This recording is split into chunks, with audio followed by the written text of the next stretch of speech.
stop.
Rafał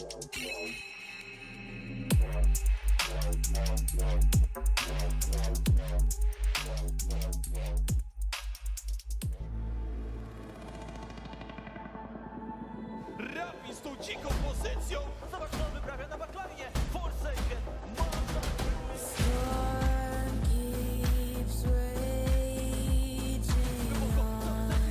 Antonio, on niekryty. Dołapie eliminację i to będzie multi-kill. Smoka bez i jeszcze bez nich w dodatku do planera.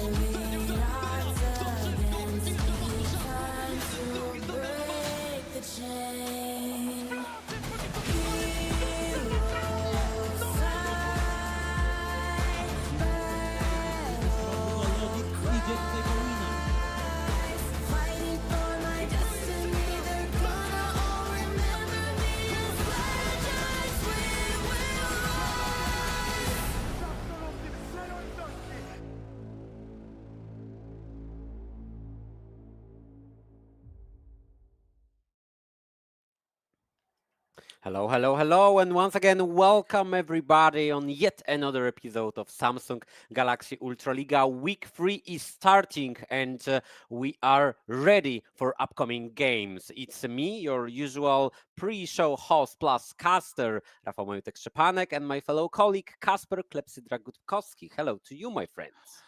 Hello, and that's gonna be a very interesting day. Hopefully, last week we had some banger games, and I'm hoping for nothing but the same overall here. I mean, Gripchocraft versus Back to the Game is what we start with. So honestly, I'm just gonna be looking at it, and I'm just gonna be like, yeah, let's go, let's roll with it, and I think it's gonna be fun.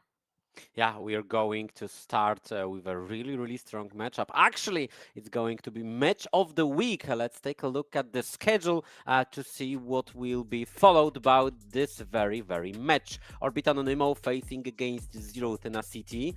Really great matchup with some different lineups, but still anything could happen in this one. Devils.one versus Forsaken. Pretty much the same story as the first match. It should be like the match of the week number 2. And today's broadcast is going to end with a match of Iron Wolves facing against Matty USA LODIS. I agree with you in a way that it should be match of the week number 2, but if we are looking at the matchup overall of devils.one versus Forsaken, I mean, obviously we have to go with Forsaken. They've just been playing phenomenally, and I think like if we look at how they overall play, how they match versus the opponents, it's just gonna be super interesting to see how they do, because Forsaken, it looks like they've been playing better and better with each week. So, well, hopefully it will continue now. Yeah, Forsaken, they are just looking way stronger than we expected at the beginning of the week 1. Right now, after 4 matches, without any doubt, we think that this might be the strongest team in the league. Actually, they are going to face Forsaken today. They are going to, Devils.one, they are going to face Gripchocraft tomorrow. So 2 really tough opponents to prove if they are worthy of the title of the current leader of the table or not. But, starting with the first matchup, back to the game against Gripchocraft, it has been named the match of the week. What are your thoughts about this one? I mean, it's a match of the week with a reason, right? I mean, it's a match of the week because if we look at how these teams play, they both play very well. Back to the game, they've had their wins, they had their losses, but overall, in their wins that they had, I feel like they showed why they are here, why they play so well. If we look at how overall Gripchocraft played, I would say they were a little bit. They had their better games, but they obviously also had their worst games, and I think that's the most important part. Like, if we look at how they play, yes, they play interesting, I would say. That's the word I would use. They use some unconventional stuff, and that's why I like it so much. But overall, if we look at how we are expecting things to go, I think overall it's gonna be just interesting to see how they play it out, because they look like the favorites to be in the top 4 at least, because obviously being in the top 4 is very important, but going higher is also the possibility, right? I have this feeling about GRP Esports that, they won their first match against Iron Wolves, and we had many, many doubts about Hmm. them.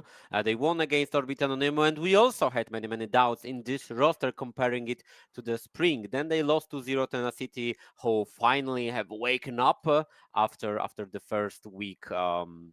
Failure, I should say. We shouldn't see them losing this way. But then they once again Cryptocraft won against Matty USA LODIS. 3-1 is the current score. One lost match against Zero Tenacity is nothing to be really worried about, but this should be a real challenge for them, in my opinion. Back to the game will be fighting for the second or third spot in the table in the end. Trying to get into the juggernaut, into the playoffs, and Cryptocraft plus Forsaken looks like the enemies to be fighting for those exact top four spots. So I feel like it's the real challenge for Cryptocraft, but also a real challenge for Back to the Game, because starting the season with 2-2 score, yeah, it's way better than it was in spring, right? But you still have to prove to not only yourself but your fans that bringing in Lotten, putting Salami as a substitute, staying with pretty much the same roster regarding this one change in the AD carry position. You need to prove that you are as strong as you were before, or maybe even stronger. I think with Lotten, obviously, we don't have a big sample size because we've only seen few games, but with Lotten they look much stronger. Like it looks like they can actually count on Lotten, sorry, to do some plays, to take responsibility, to carry the team. Obviously, Salami had a quite similar role. He's AD carry overall, right? But I feel like looking at the games that Lotten had so far, I feel like he's definitely a prospect to look for.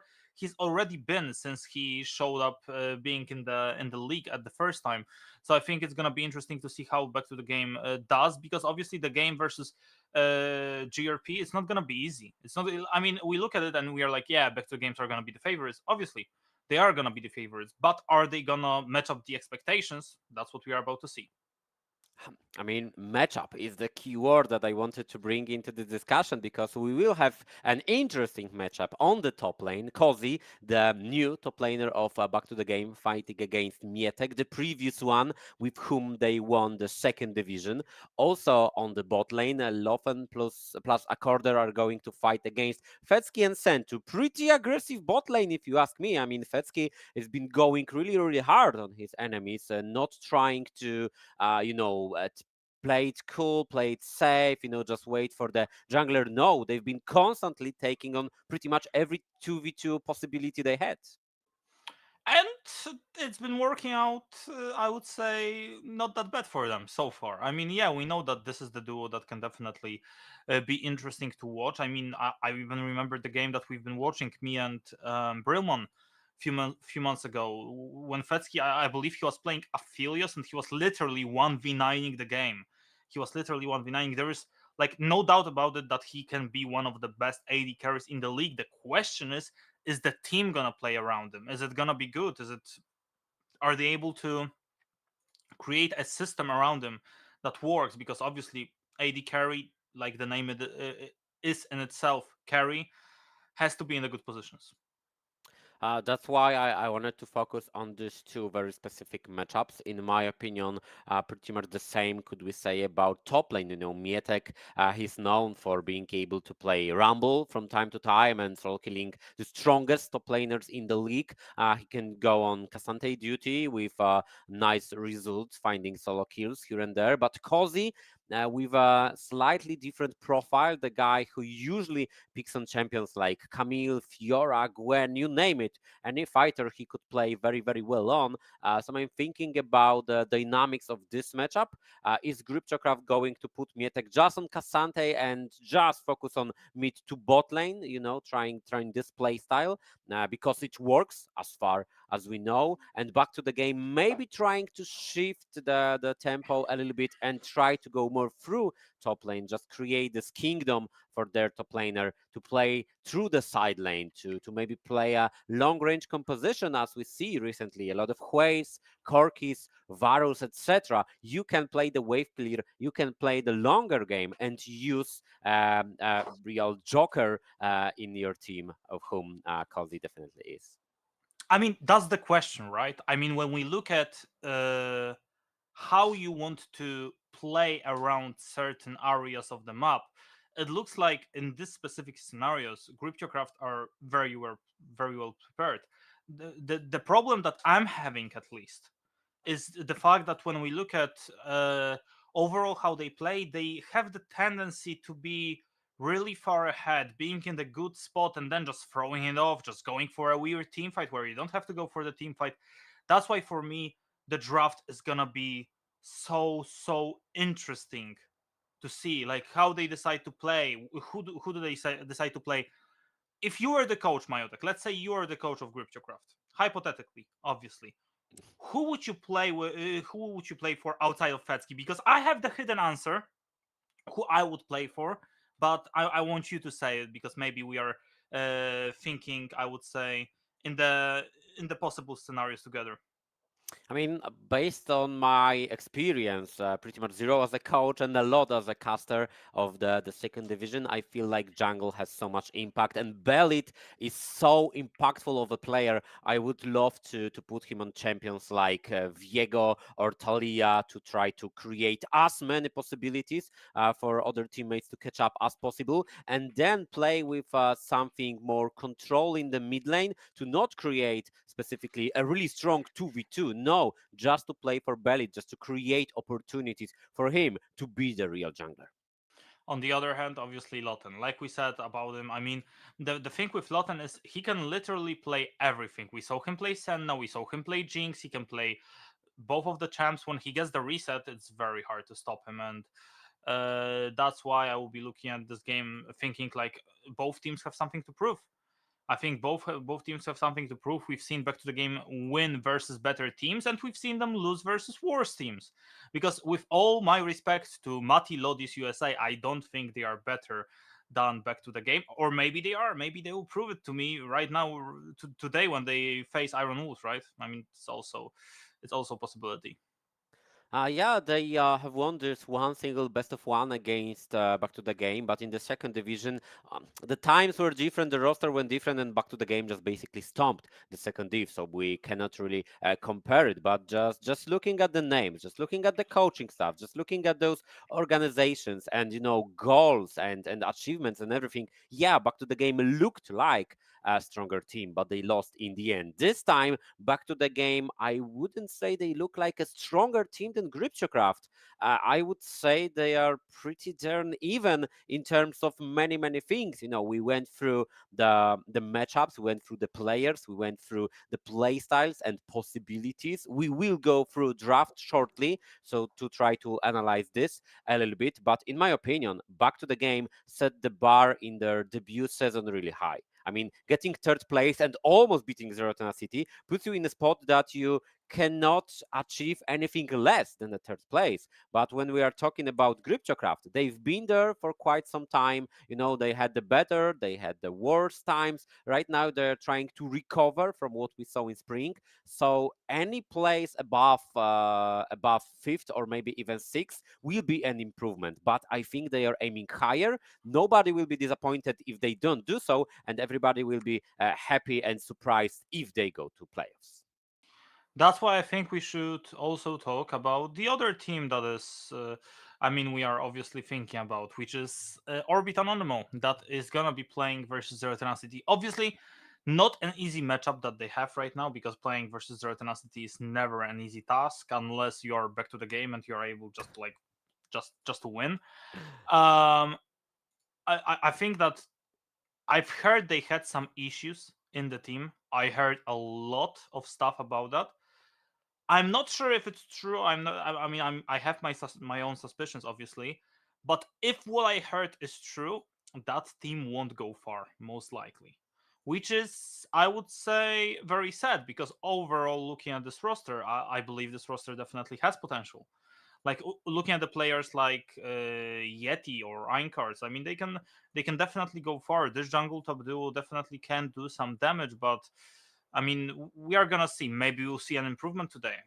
Sometimes we tend to say stuff that doesn't age well. Maybe this will be one of the times. I mean, the case with Orbit Anonymo, I don't know what's happening inside the organization, inside the team, but I do know a little bit of info about the team's creation. They had pretty little time to combine the roster of 5 players that should work together as a team, not 5 strong individuals. And hey, let's send them to Ultraliga and maybe we will lose something. No, you need to create a team. You need to create an atmosphere. You need to find matching personalities in a way, at least, so they could play a league together without flaming each other. And as far as we know, they have a pretty decent individuals, as you mentioned, Yeti, Einkarts. Yes, these are the players we've been expecting in Ultraliga this season. But this roster overall is a mystery for me. I don't know what to expect from them. We didn't see the cleanest games from them, but hey, it's not so bad. Maybe for teams like Iron Wolves, I don't know, Gripchocraft in not the good shape, or maybe Matty USA LODIS. Yeah, they could have maybe win those games, but facing Zero Tenacity today after 2-0 week, I don't expect anybody from Orbit Anonymo joining our interview today. Yeah, I think that that would be something that would surprise me a lot. But hey, who knows? I mean, it's League of Legends, right? We've seen bigger storms. I just want to remind you that Zero Tenacity almost lost versus back to the game last season in the BO5. So anything is possible, and no one would say that. Yeah, I mean, obviously, right? I mean, that they are gonna be the favorites. No, obviously not. So to me, at least, looking at how the teams play. So far, if we look at the meta that is currently in the, I would say in the League of Legends overall, is bot centered, but also a lot of scaling on the mid lane. A lot of scaling on the mid lane. We have Azirs, we have Hueys, we have Syndra from time to time. I mean, all of the champs that can do heavy magical damage. So looking at the Orbit Anonymous Zero Tenacity game, I'm also gonna be looking at Pump and Kofte, obviously, because this is gonna be very crucial to see how the team play around those, I would say, very important parts of the league structure. Yeah, definitely. I mean, I would agree with you on the scaling, and the question is, which team really benefits from scaling? Because as we just look at Zero Tenacity, they used to play really aggressively in the spring season. They used to pretty much try and stomp as fast as possible. Just skill check enemies. Okay, officials done. Let's go to another practice. So I don't think it favors them very much. I'm thinking about slightly weaker teams, for example, like devils.one, maybe with some scaling. Really experienced Krisha could lead the end game for his team. I'm thinking about Iron Wolves and the team with a slight misery about the roster, about those players. But maybe, hey, they've got a lot of experience. Maybe if scaling is with them, it's in their favor with champs like you mentioned, Hueys, Cassantes, and some hyper scaries on the bot lane, then maybe the meta will favor them. And the teams that were more likely to stomp the enemies will have to reconsider a little bit, because we rarely see Sejuanis and Maokais in the jungle. Most of the times it's like Xin, Viego, Talia, stuff like that. But we still have tanks on the top lane. We still have pretty much engagers on the support position, which will determine the fates of many fights. But right now, let's cut this topic and go straight to the draft.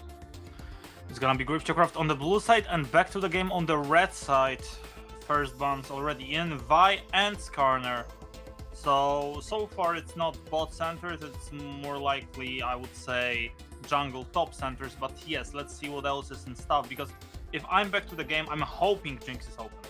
I'm hoping they don't first pick Jinx, leave us Jinx, we go Jinx, we go Ivern, and we just play around that. Yeah, with Vi, Skarner, and Rumble being banned, Jinx gained a lot of comfort to be played, because there's no this stupid combination of point click ultimate and just getting rid of you. So more champions getting banned, and Jinx is indeed open. Let's see what Majutek will decide to pick for his teammates. I'm not expecting a top lane first pick, and Korotkiy been popular because you can also flex it towards the mid lane. Yeah, absolutely, absolutely. It's gonna be interesting to see. I mean, Korotkiy first pick is something that I didn't expect, especially with other picks being open. It's gonna be Azir. I mean, like I said, if Jinx is open, if I'm back to the game, I'm just going for Jinx because she's super easy to play. She can just scale with her.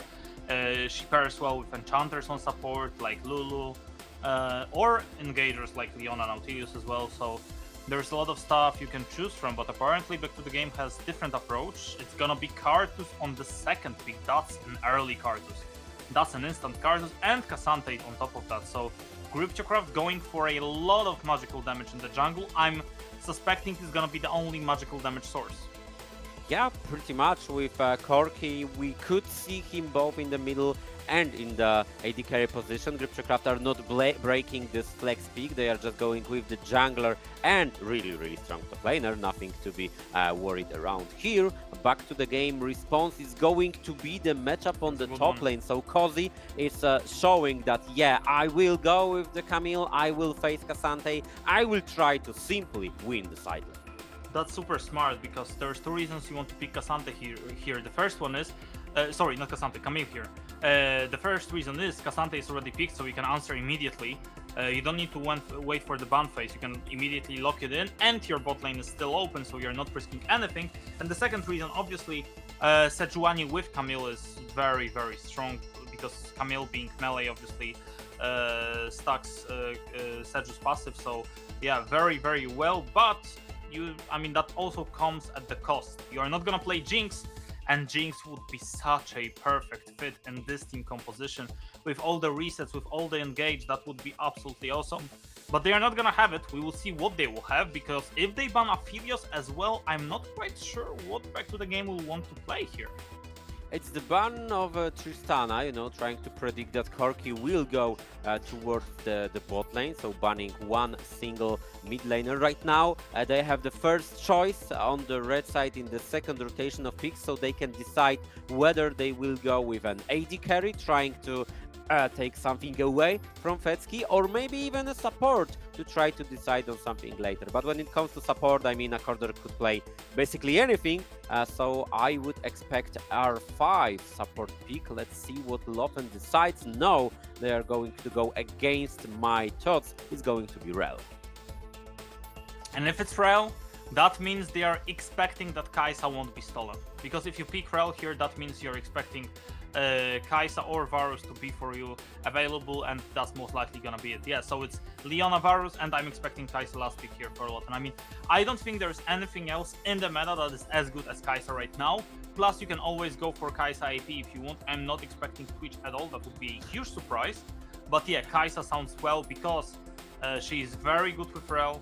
You have a lot of pairing with her. You can go inside a lot, like fast, and you can try to go outside as well with your E, the flash. So yeah, Kai'Sa makes perfect sense here. So Back to the Game, they rolled hard, but it looks like it paid off. I was thinking for a second about Israel, because Lofen used to play a lot of Israel, but maybe not in the current state of a meta with such of a strong pick as Kai'Sa open. You pretty much have to go for it. Plus the coordination, you know, with all the champions, as you mentioned before. You can play from the back, you can try to be this nuclear weapon that actually is launched in the right moment of the team fight. When Sejuani goes in, when Rel goes in, you can find your really sweet place in the backlane maybe of the enemy team and try to fight with Karthus, Korotkiy, Varus. That sounds interesting. And hello, Polish broadcast. We saw you for quite some time, but we are back, and we are going to make a prediction. I mean, we already did. Just looking at this draft, I'm a little bit worried for Back to the Game because Cryptocraft went with really strong power picks. I am worried about Karthus especially.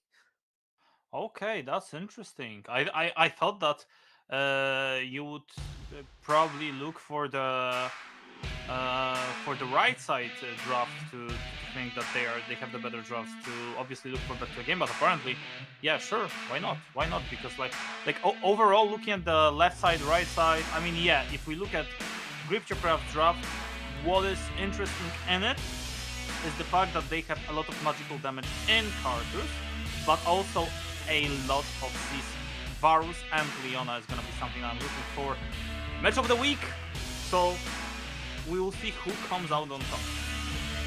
Yeah, we shall see within the next 10 minutes what will happen on the Summoner's Rift and who's going to take the advantage. Just quickly looking at the keystones took by the players, Fetsky decided to go with a first strike, so it pretty much leads us to thinking it's going to be a lethality Varus. So not only Kartus is going to be scary as the one single AP in the team, they are also going to have a lot of poking possibilities. Absolutely. If obviously they decide to go for poke, that is one way to go for it. Yeah, why not? But I also like Loten's choice here. He goes straight up for cleanse. He understands that, well, I'm gonna be playing against Leona and Varus, so the only way they can kill me is if literally there is a CC chain on my head and I cannot move. That's the only way. Yep, But that's... I'm quite interested with Fetsky choice. I mean, he decided to go for cleanse as well, and I mean, in theory, it makes sense you play against Sejuani, but I'm not quite sure if I agree with it overall. I mean, if I see the usage of it, sure, but I'm not quite sure if I will. Right now, we can see the usage of a really aggressive choice by Loten. First trait is basically won and sends Fetsky to base. What just happened? Almost first blood, actually. Yeah. I mean, Accorder didn't decide to use an Ignite because he thought he's not able to kill him, and obviously he's not gonna be able to kill him. But he forces Varus to go on base. He's gonna lose a lot of XP, and not only that, I mean, I would love to see a replay of that because I'm not quite sure what happened to myself. Just felt like, I don't know, they looked like Accorder used flash aggressively level 1 and they just went for it with the press the attack on Kaisa, trying to use the additional damage from the rune itself and from the passive. It just paid off right now. Fetsky coming back to lane without any additional potions, nothing. It's going to be a nightmare dealing with the enemies in this lane. Absolutely, and Fetsky is back, but what kind of life is that? I mean, the huge minion wave is coming to you, so he's not gonna lose that much. But still, he's not gonna be enjoying his life on Summoner's Rift for a long time. Only level 2, behind an XP bar as well, and yeah, we will see how they decide to play it, because right now, Gripchokraft trying to survive to the better times, I would say. That's the correct word, because they have a lot of scaling in their comp. A lot of scaling. Korotkiy, Kartus, Varus. Those are the champs that want to go into the late game. Yep, but also back to the game, I mean, definitely Loten is trying to scale highly towards the mid game. With this really quick recall, he went and bought a call, now which is going to be a nice addition to the laning phase. Not only some like 7 AD more or something like that, but the cash out from the call shall happen within the next like 10 minutes, so it will be a great addition to his build, to his economy, facing towards the middle phase of the game. Yeah, I think Cool is still super broken. That's one of the items that can give you so much. Like when I used to be the coach, and as you know, Majutek, it's a long time ago, we used to absolutely utilize it. We picked like two heavily scaling champs and one early game champion. Bot Cool on mid lane, bot lane, and top lane. And every single time by 15 minutes, if we are behind 1000 gold, we would be still ahead. Because you get like, what, 1300, 1300, 500, no, 1350 gold from that. So that's a lot. Like, it's just for free. It's literally for free that you get it. So yeah, it was absolutely big that every single time, yeah, we were behind because we play scaling, but then we get additional gold. Then because of this additional gold, we can buy items, and we are basically even though we are a little bit behind because of our scaling proportions. And also, Cool gives a nice stats itself. I mean, couple of AD, you know, some sustain, and the gold itself. Yeah, it is really broken. Plus, the Doran's Blade that Lofen already had is going to make him really strong on the lane, and also give him an additional boost towards scaling. So let's see how this lane goes. I'm not seeing a lot of kill potential coming from the side of this bot lane. since you're pushing, so there's nothing really to do. I'm not expecting a corner to just go under the tower. Yeah, most likely not, but we can see Shaski to go on the top lane, especially with Mietek going so far. That could really Overextended. cost him a lot. Yes, he overextended a lot. He's going for an all-out. That's a weird decision, but apparently he's gonna pay for it. Cozy with the first blood. Looks like he just wanted to go for some trade and maybe get a flash out of this situation, but no, nothing like this happened. Mietek is just dead because he overextended a little bit. But that's the sign for Belit. Okay, Shasko is in the northern side of the rift, so we could easily go towards the Drake and secure the first neutral objective for ourselves. And obviously that's some good information that they have, that on minute 6 they took a Drake, but we will see if they will be able to stack Drakes, because if they are, I mean, that's gonna be very good for them. But so far they are losing a lot of gold on Summoner's Lift. Look at that. It's a deficit on mid lane. Okay, he will be able to farm it. On bot lane, 6 farm, obviously, due to that trade that they took in level 1. And top lane is behind and kill. So this Cassante, I mean, he's just gonna be a stack of meat. He's not gonna be giving you a lot. He's just gonna be literally a front lane. Yeah, but besides the top side of the map, I do believe that, you know, Kartus can utilize a little bit of the first strike. Also, Fetsky will try and catch up to Lofen with the same rune as well. So it's not that bad of a spot, but yeah, they are clearly losing some gold here and there, and it's just minute number 7.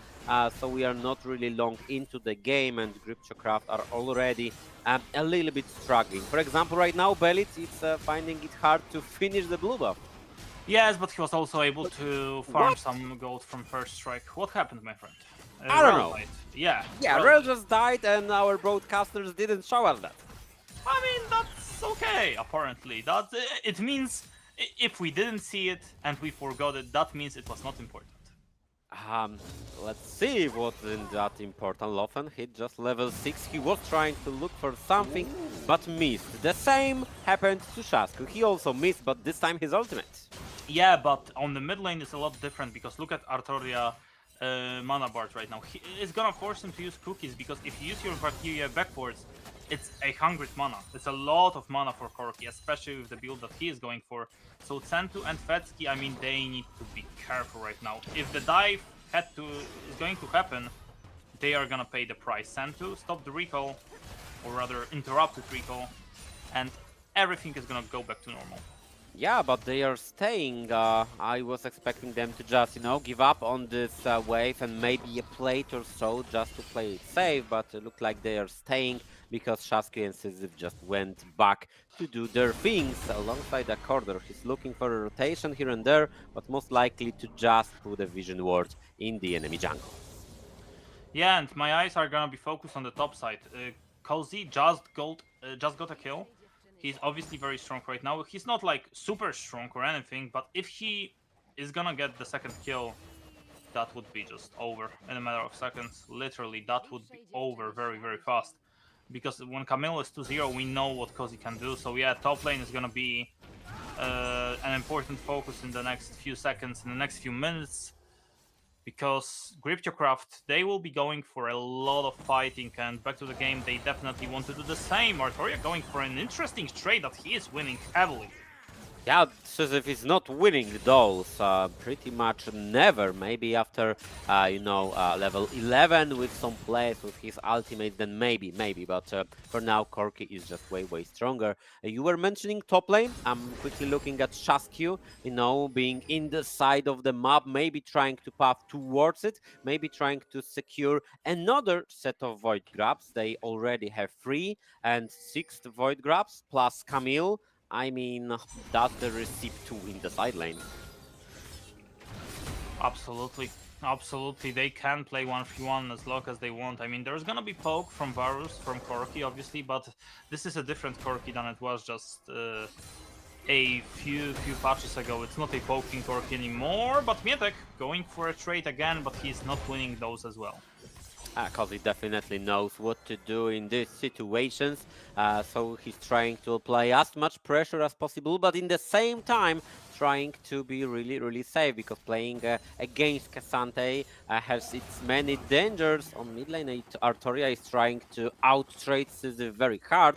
I saw Shasky turning for a while, but now he's committed towards the bot lane. Absolutely. Absolutely, and in the bot lane, a lot of kills apparently coming on the side of back to the game. That was a 3-man gang, and that is gonna be, at least should be, a kill on Syzyf. Ballet is gonna get that one. Yeah, the shield so quickly expired, it was no chance for Syzyf to survive this, so that's the first elimination in this game for Belit, but in the same time, a great gank on the bot lane made by Trzaskio. The bot lane made sure that Tribush is not warded, so he just went straight in, just, you know, through not even his ultimate, as I'm seeing it's, you know, available for him to use. So they just got this elimination for a price of just the Killer Instinct and the Magnetic Storm from the side of Rel. We have an opportunity to see it once again, and it was just so free. It was just easy. It was just easy, and now I believe we should go back to live, because look at that, what is happening on live right now. Yes, we see the replay of the Cartus ult, but okay, apparently nothing else is gonna happen. Or maybe it is! Can we see live? They are literally killing Sentu. Come on, Sentu. Show me something, man. Okay. Apparently he's just Leona, and he's... when you get to Giant's Belt, you're just so tanky that you're not able to die ever. Yeah, that's not fair. You're just pressing W and it feels like you have a tons of armor and tons of magic resistances, even though you didn't invest in pretty much any of this. So, in the end, that's the Drake for Cryptocraft, and I was mentioning earlier that maybe, just maybe, back to the game will go for the Void Grabbies. It looks like, firstly, they're going to go for Majutek. Yeah, Majutek is dead, most likely. I mean, he does have an all-out, but I'm not sure if he's gonna be able to survive that one. Okay, He does have a flash, and he just dodges the ultimate. So, okay, Majutek survives, but they will have to give up the Void Grabs, and that's the problem, because that means back to the game are gonna have 6 Void Grabs versus 0 of Cryptocraft, and no Sentu in that matter either. Petsky, that's a lot of damage. That could be a 1-for-1, and that is gonna be Petsky fighting versus Lotten. This flash from Lotten is very questionable, but it's gonna be Petsky on top of that. 2 kills for this guy. I mean, we talked about him, and there is a reason we talked about him. Yeah, and Fetsky is winning those as long as Loffen cannot flash out of the piercing arrow, and he did not succeed in this operation. So that was a nice pickup from the side of Fetsky. 1 kill was minimum, but he decided, yeah, I can go for more. He did. And he succeeded in this. 2-1-1 Varus right now coming back to the lane, and Artoria will be coming back to the lane quickly after he respawns after this very game. And that's very unfortunate for Artoria. He's been doing very well, but on the bright side, at least he's able to finish up his Triforce. That's something, but not a lot. Yep. I mean, at least something for the Korotkiy. As you mentioned before, he's very different than what we saw a couple of patches ago. So his power level is not, you know, coming in after like 3 or 4 items. No, he's way stronger before, and the Trinity Force looks like the first power spike for this champion. Absolutely. And now, let's see what is gonna happen in the next few minutes, because Cryptocraft, they had a lot of opportunities. They got some kills on very important members of the team. I'm looking especially towards Bell and Fetsky, so that's a very good response. But they are gonna also need a very strong point for themselves. They got 2 Drakes so far. They would love to go for the 3rd one as well, and they are gonna have the Herald. So yes, there is a possibility of that to play around that. Just put Herald in the mid lane, go towards the Drake, try to fight for the Drake, especially when the soul is so juicy, because Infernal Drake is not something that comes easy.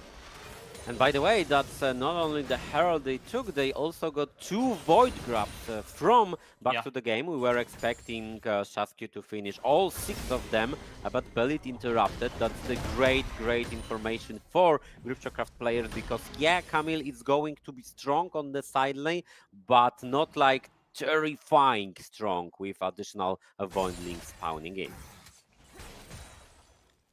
Petsky 1v3, he does have a cleanse, he's gonna use it instantly, but a lot of damage! And not the damage he can take to his face. That's gonna be another kill for Loten. Yep, that's a great information for back to the game. They need their hyper carry to be alive, to be really strong. Camille is one thing and it's used for side lanes. Azir is the second thing and he's used mostly for team fights. But Kai'Sa, with the skill set of these champions, we do know, obviously, you can poke a little bit, you can go into shorter skirmishes, and you can be a real beast in team fights, repositioning yourself with the ultimate, trying to penetrate the back lane of an enemy team alongside with this huge front lane that back to game has. Obviously.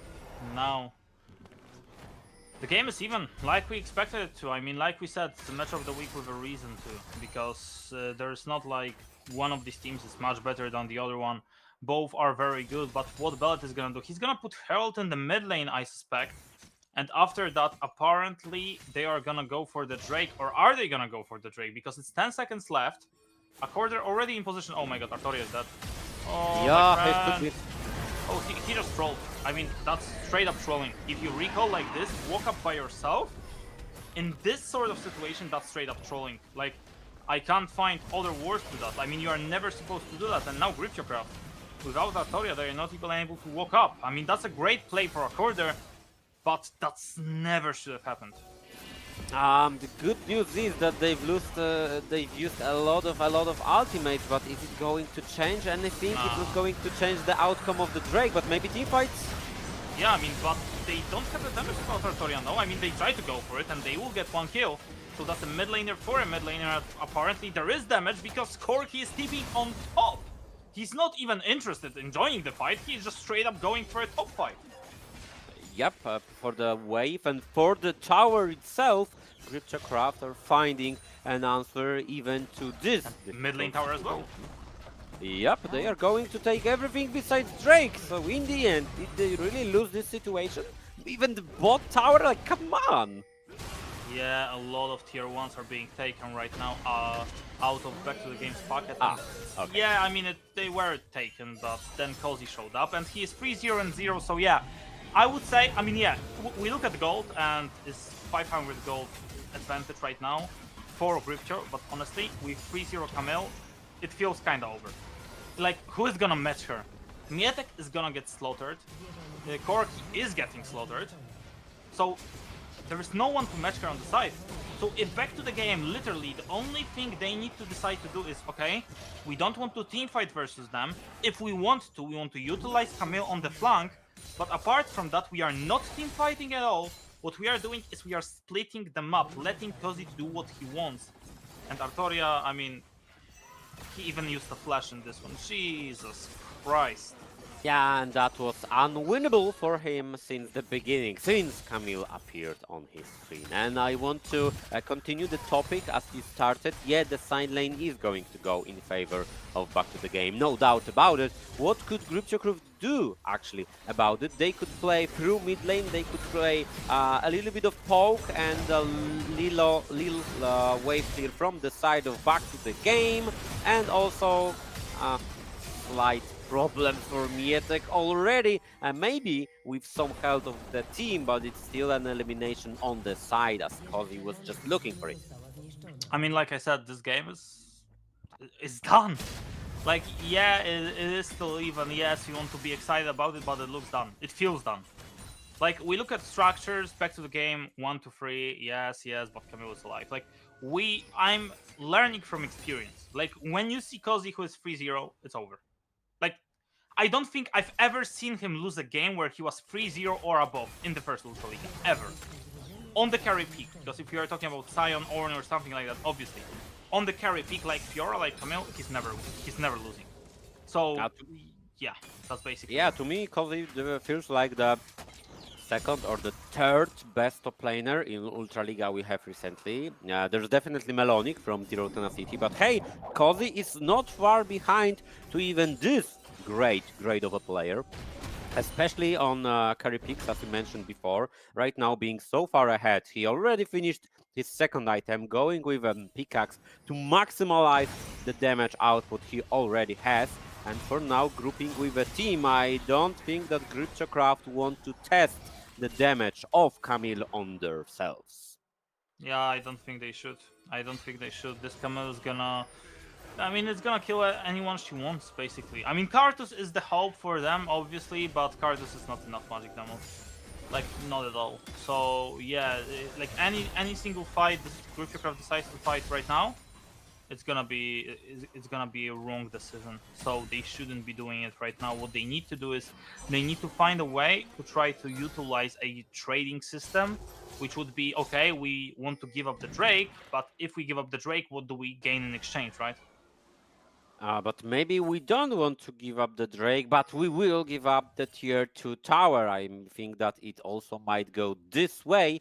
Right now we can see that there is a nice control over the Nashor area done by Back to the Game, but one single word assures Gripchocraft that nothing sneaky is happening over there. Now let's see how they prepare for the Drake situation, because as you mentioned, they might think of a deal, of a trade of some kind, you know, just leave the Drake and try to look for something different. But with pretty much everybody besides Majutek grouping in this area, I don't believe that they are giving up. I mean, if they want to fight, sure, but I don't believe it's a good idea, especially for Korder being in this sort of position. If he decides to utilize this flank, I think they are dead. They are absolutely dead. They just don't know about it yet, but look at Sentu. Like, this sort of poke that is happening on his face right now, he's gonna pay for it. And yeah, they don't see a Korder is playing it super smart. So far, the MVP of this game, for me at least.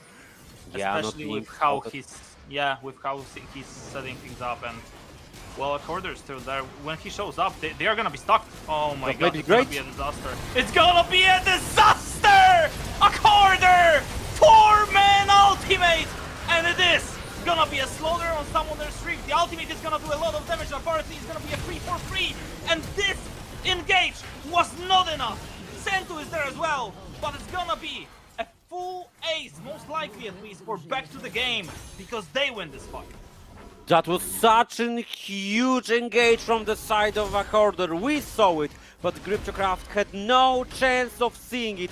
Great ultimate, followed by the Azir, by the Sejuani. Everything works perfectly, but somehow Gripchocraft, not Gripchocraft, but Belit found 3 eliminations himself. Yes, we said that Karthus is going to be problematic. Right now, he's more than problematic. Let's look at this play once again from the replay. Great engage. I mean, great everything. Basically what Fetsky did is just like 2 autos and a Q, something like that. But Karthus all by himself dealt such a large amount of damage. I mean, if he had Zonias here, it maybe even would have been won by Gripchocraft. Maybe, but they still lost a Drake, and that's what matters. This game, yeah, it's even, but we look at Camille and we're like, okay, she didn't kill anyone. Oh no, she didn't find and a perfect engage. She's only level 14. She's not 16 yet. She's on the side all the time, no one there to match her. Majutek is gonna recall right now to be able to do something versus her, and obviously with 2 items he is gonna be doing something. But they need to be careful if they want to win this game. They need to be super careful. Yeah, we just saw composition oriented around Camille, who's going to be playing side lane, versus team fighting composition. And even though the Back to the Game won against such a team fighting composition, that's a good sign for them. Maybe even better for Camille, because on isolated situations like this on bot lane 1v1 against Cassante, she will be feeling alright. And with nobody really coming to help Majutek, Kozy will slowly but surely progress in the fight. Yes, he will be able to do that, but Gripchocraft also, they need to wait. They need to buy themselves some time, especially looking at how problematic it is right now to play versus the enemy team. Loten 5-1-1. Absolute beast right now. And absolute beast mode on him. He understands what it takes to win this game, and he just wants to show it, and I don't blame him. This game so far is It's his show with some of Accorder's help, obviously. And also looking at how it's going so far, there's a chance for Cryptocraft, obviously, but they need Rabadons on ballot. It's a must-have to win fights.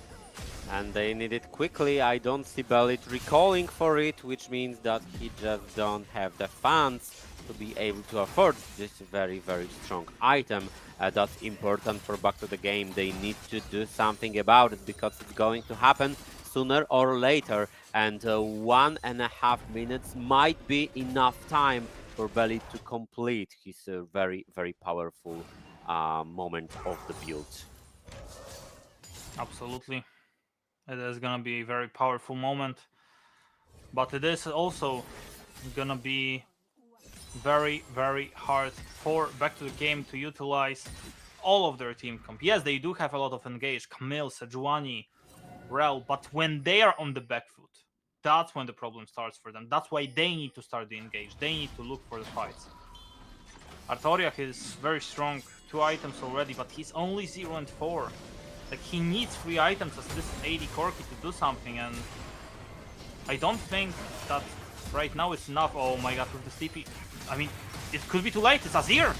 I feel like they've spotted Karthus on the side, they just decided to go for it. Yeah, it's gonna be done. It's done. It's over. They are so late. I mean, and this ultimate is just like, for crying out loud. Like, you just use a very important tool 30 seconds before. I mean, why are you even gonna press the ultimate in this certain situation? Like, if you want to go for this Drake, you just wasted the most important tool. I mean, and now Cryptocraft cannot fight for the Drake ever. If they fight, they lose. Kobe almost found Bellit in such a strange position. They don't have the full information about what's going on this side of the map, but hey, back to the gate, they just don't need to go for the Drake. They could go for the towers, but looks like Accorder is feeling it. He's feeling it with the flank position of Kozi. They are feeling that they could dictate what's going to happen. I mean, obviously, Cryptocraft, I feel like this certain fight is not good for them. They don't have Karthus ultimate. Oh. Why are you fighting? Why are you fighting, Cryptocraft? What is going on? Because he just obliterates Petsky and it's over in a matter of seconds. It was not even close. It was never meant to be close. It's impossible to be close. I mean, like, I mean, literally 5-year-olds would have predicted that. Literally. Like, what are you expecting to happen? Your strongest member doesn't have the strongest ability on Summoner's Rift. You are never winning this fight. And they didn't even stand a chance. Just look at what happened. You know, Kozi killing Petsky without any problem. Lofem dealing with any danger that comes his way, and the only sacrifice here is Accorder, because you needed someone to just go in against 3 against 4 just to create this great opportunity and situation for the whole team. Cryptocraft played well for 20-something minutes, but then they lost Drake, they lost Nashor, and it just looked like they, you know, lost every strategic aspect of this game. Communication, decision making, everything just fell apart. I mean, I don't even know what to say in this instance. I'm fine with them losing the Nash, because if they want to lose a Nash, that's okay. But them losing the fight in this matter without Belit's ultimate, like it's literally a question of, do you want to win the fight? Yes or no? If you want to win the fight, play around Belit's ultimate. If you want to lose the fight, use the ultimate for useless manner and then just lose the fight. Simple as that. I mean, yeah. Like literally, I don't want to be harsh on them, but if you take 5 platinum or silver players and you tell them to play around a simple prospects of it, they are gonna play around simple things like the ultimate of Karthus, which is basically the strongest tool. And now, with you being 7k behind, okay, 6k behind, sorry, this Karthus ultimate is gonna be useless. I mean, it's not gonna be doing any damage to Kozi, who's level 17 versus Karthus level 16. I mean, as harsh as it sounds from you, Kasper, I just have to agree. They pretty much trolled this situation. Started with losing the Nashor, yeah, back to the game, outplayed them on the map, but then losing the Drake in such a manner. It just shouldn't happen for a team fighting for a playoff spot in Ultraliga. That was painful to watch, that was painful for the players to experience, and right now they need to carry the burden of the game, which is far, far, far from being won. Absolutely. Like I said, I mean, you don't lose the game when Kozi is 3 kills on Camille. You just don't lose. Like when he is 3 kills on Camille, he's never gonna give it up. Now, I mean, what they can try to do is try to stall the game, but you're gonna only be able to stall it for the next 2 minutes, because then the stall is about to happen. I mean, otherwise, probably you would have been able to stall it for at least 5 more, because you would have taken the Drake if you saved the ultimate.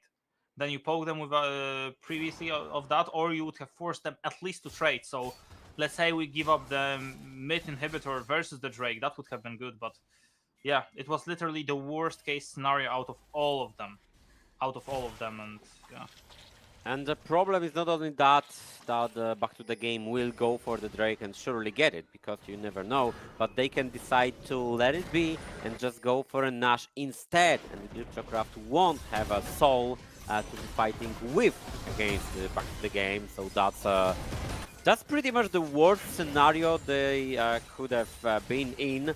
I mean, since the first 20 minutes of the game, everything was okay, everything was all right. We were saying that Cryptocraft has nice chances of winning, even though Kozi was 3-0. It was still winnable. Everything could happen. Right now, I'm not expecting so many things to happen. Maybe some poke from the side of Artoria and Fetsky, but maybe. If Sentu gets caught in a situation like this, when Sisyph's around, then I'm not expecting any more poke. I'm just expecting everybody to retreat to the base, trying to save the KDA. That's the possibility, sure, but there is one fight that can end pretty quick. Basically, like, we usually tend to, like, let's say the game is even in gold, we usually tend to say it's 50-50, right? I mean, it's one or the other team's game, but in this certain situation, some could say, yeah, 33 minutes in, it's only 7k gold, it's still comebackable. Yes, you can still win, there is a 1% chance you win this, but that would have to be Lotten being caught off guard, and then Azir forgets to press his Zonias, and then something like that happens. It's just, I don't think it's gonna happen. Back to the Game are playing it slowly. Just look at this. They baited out the TP from Majutek. Kozi still staying around the bot lane, but pretty much around the Drake, trying to secure the soul, and I don't see any way for Cryptocraft to try and defend it. Maybe even they will lose a fight. They Not just, this no, time. no, they just scared them. They just scared them. That's so smart, by the way. They just woke up, scared them, and now that the Drake is over, it's soul. It's a clean soul. That's so smart, by the way, because they didn't even have to do anything. They just walked up to them, and they were like scared mouses just running away. Just, please don't kill me, please don't kill me. Because you don't have vision. Look at the bot side river, there's no vision. And now Cryptocraft, they understand. I mean, we are losing the game, we are forced to fight. Let's try to fight. Let's try to flip something. Maybe it will pay off. Yeah, but even if the tower, they No. won't even take it. They won't even take it. It's not like that could have mattered. It's not gonna matter in the end. The Karthus ultimate, like I said, is gonna be useless in this one, and this is, for sure, ladies and gentlemen, the last fight of this game. Is gonna be back to the game, not even having the need to get back into this game, because they were in this game all the time. 22 kills for them, 7 kills for Sisyph, 6 for Kozi.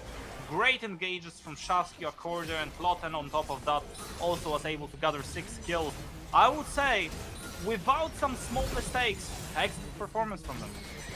Yep, definitely agreed. Without some small mistakes, it would have been perfect for them. But they were mistakes, not from the side of Back to the Game. Doesn't matter. They were mistakes from the side of Cryptocraft, and thus far they are losing the second spot, and they need to share it together with the opponents that just beat them. It's Back to the Game. Yeah, absolutely. I mean, that was such a good game, and I'm happy to see how Cryptocraft will be able to progress later. Because honestly, I mean, yes, it was some small mistakes happened, but those are not a mistakes that are not able to ever fix. You can obviously fix them, but yes, you need to work for them. Cryptocraft will need to work for them, and Back to the Game can be happy with this win, with this nice performance. Let's break it through with our interview guest. This time it's going to be the guy with some amazing flanks. Hello, Accorder. Hello, hello. Long time no see. Not that long of a time, but still, hey, nice to see you. I would love to ask a very specific question towards you because you are an author of such an amazing flanking positions for Back to the Game. This flank, behind the Drake, was it your position, your idea, I mean, or the ideas of the team, so that you go and look for something?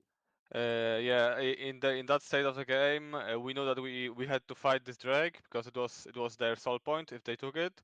So we all agreed that the best way to fight is to find a flank and engage on their carries. And so when I saw their vision through this plant, I just dodged it and it worked. Masterpiece. I mean, you played it very well, and obviously the team played it really well.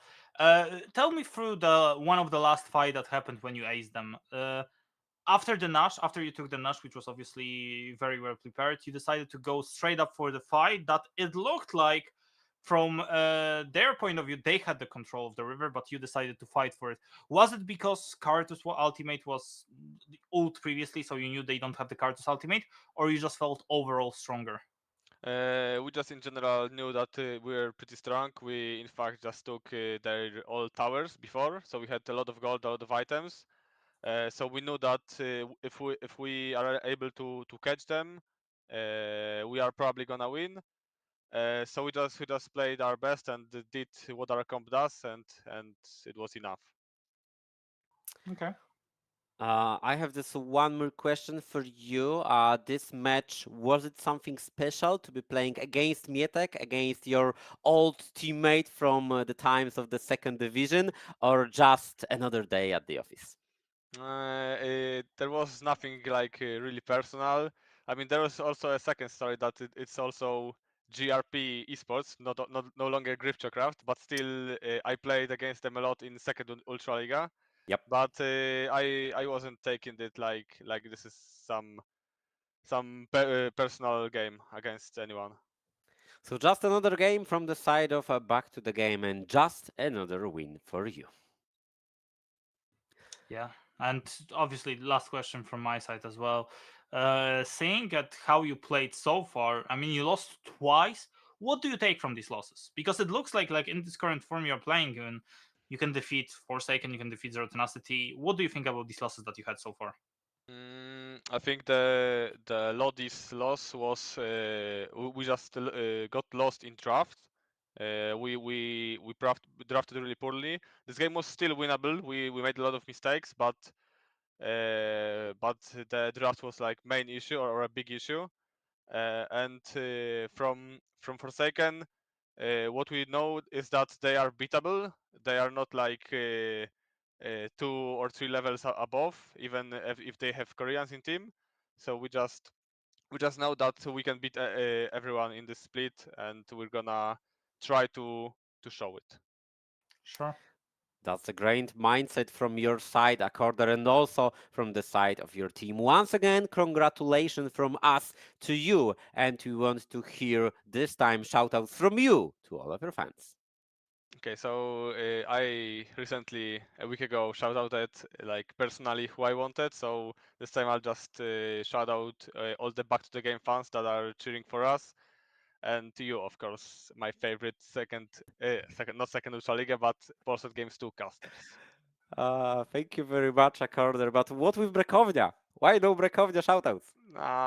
There will be one in the future. If not from me, it's gonna be from Syzyf or Shasku or All anyone. right, all right. Thank you very much for this interview, Accorder. It's always a pleasure for me to be talking with representatives of your organization. Best of luck in the future, and hopefully we will see each other at yet another interview. For now, take care and good luck tomorrow. Yeah, thank you. See ya.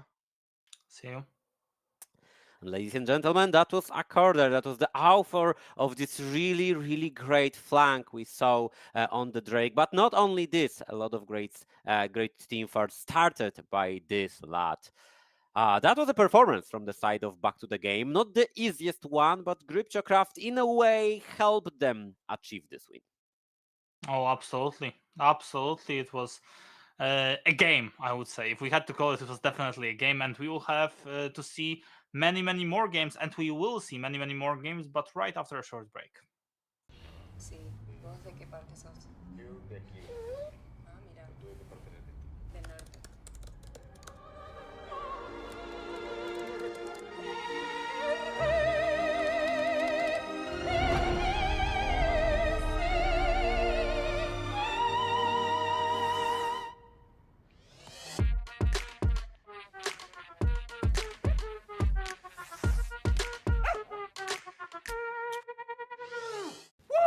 Oh man, I feel like that was my best intro ever. Yeah, not bad, hey, not bad. Just saying, I can go pro. You know it as well. I also know you can dance. You should join me next time. And yes, I feel like you've also deserved a bit of a break. You've earned it. Thanks.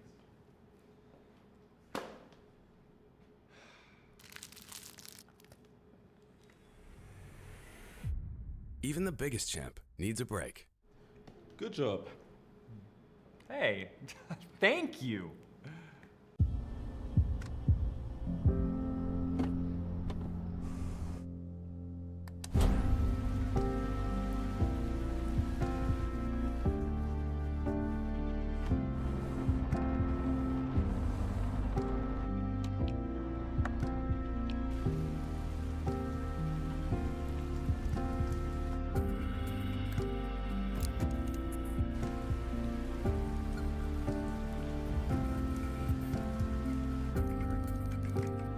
Wjedź do elektryzującego świata e-sportu i zagraj z nami. Moc energii zapewnia elektryczna Kia EV6.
And hello, everybody. After a longer break than usual, we had some just little problems, technical issues on the mainstream. But hey, we are back with 3 more games to go. Absolutely, and no worries, no technical issues will stop us. There is no way about that. But we will be back with a lot of games, and we are back with a lot of games, and hopefully we will be able to see how we go with not just a game. It's going to be Orbit Anonymo versus Zero Tenacity. A season ago, that would have been a guaranteed match of the week. If we look at it, the season ago, that would have been a match of the week, no doubt about it. Now the times has changed. It's not only about like if we look at if you look at how Zero Tenacity plays, because obviously they play a little bit different than what they used. I think they are just a little bit worse. But if we look at Orbit Anonymo, they are the ones that are struggling right now. Honestly, they are the ones that are struggling right now, and that's gonna be a problem. And it is a problem right now for this organization because we do see the results. I mean, just try to not look at the championship points because it really doesn't matter. I don't believe that this team will be fighting to keep their spot in Ultraliga. Most likely they will be fighting to secure a spot in the playoffs later on, but it doesn't look so good. I mean, younger team, younger players, slightly less experienced than what we've seen before, different coaching staff, different approach on how they want to play league. For now, it's just not working out. It's not looking good, but that's why you need to focus on the positives. Maybe you're gonna be able to somehow surprise someone draft-wise, or just I don't know. You know, sometimes the best example that I always come up with is the example of Agorog versus Heat Esports 4 years ago almost. It was Agorog that was playing with Zanzarach, Shigenda, Chekolad, Woolite, all the LEC players, versus Heat that was playing with Krisha, Zamulek, and all the other players that were 17, 18 years old at the time. And because they picked what did they pick? They picked Wayne for Zamulek, that literally finished being, I believe, 1-6 in the laning phase, and then they came back. So yeah, to me at least, anything is possible. That's League of Legends. Anything is possible. So yeah, I would say that every single time something crazy can happen, and I wouldn't rule them out just yet. But we did pick Zero Tenacity in our predictions, no doubt about it. We just feel like that's the more competent team to believe that they will just get another win. We saw them struggling a little bit in the week 1. We've been talking a lot about this in the previous week, but it looks like we slowly can forget what happened week 1 and focus on what might happen in the upcoming play days. Today, Zero Tenacity is facing Orbit Anonymo. Tomorrow, facing devils.one. So that's the teams that last season were fighting pretty much toe-to-toe with Zero Tenacity. Orbit Anonymo were obviously better, you know, winners of the regular season. But hey, Zero Tenacity still need to be very, very focused because they lost 2 games and they can probably lose like the 3rd one, maybe somewhere. But if they want to win not only the season, but also the regular split, they need to catch up to Forsaken, whom didn't lost a single one. Yeah, absolutely. And like I said, there is no way we can be stopped by any technical issues or anything. We are back in the draft instantly. And let's see what the bans are gonna be. It's Jinx Karner, so not big surprises here. I mean, they need to ban out champs that are gonna be strong side for Harpoon, because what we are expecting is Harpoon to play a carry, Melonic. I mean, that's the case. We are expecting him to play the weak side, but the point is he can also play a carry, and we tend to forget about that. Yeah, the case with pretty much all Z10 players is that they could probably play pretty much everything, and I'm really curious about what Melonic is going to pick. As you mentioned before, usually he's going for a weak side because all eyes are on Kofte, Harpoon and Blurzor, but sometimes you just have to unleash your top laner to show his full potential to wider audience. Absolutely, and so far, 3 bans from the side of Orbit Anonymo. Now we focus on Zero Tenacity. What is the last ban gonna be? Because it should be someone on the bot side, and this is gonna be Varus. First pick Leona? Like, why? That's so weird. That's so weird. I don't know why. No clue, honestly. No clue. I don't even know what to say. That's just weird. Maybe that's some kind of a misclick. I doubt it, but hey, it's still a possibility. You know, they've been waiting like extra 15 minutes, so now right now it is. Oh, we are in the game! Boom! Just slamming a not strange pick Okay, now that's a little bit strange. I mean, I know Soraka is strong with Xin, but what the hell? Is she gonna be mid lane? Is she gonna be top lane? I used to play her top lane a long while ago. I used to coach team that played her top lane, but I'm not quite sure if this is how you want to play her right now, if she's in the meta right now, if this is the correct pick right now. I'm so confused right now. I don't even know what to say. I didn't expect that at all.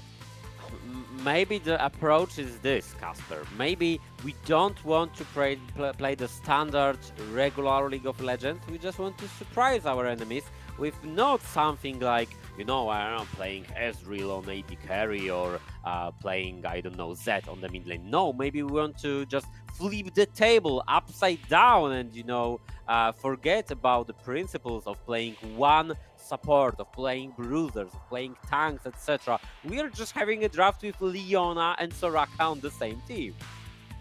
Yeah, absolutely, and that's just so weird. That's just like, I don't know what the hell just happened. Like, are we certain that those are the picks that are gonna be in the Summoner's Rift? Because I'm not quite sure.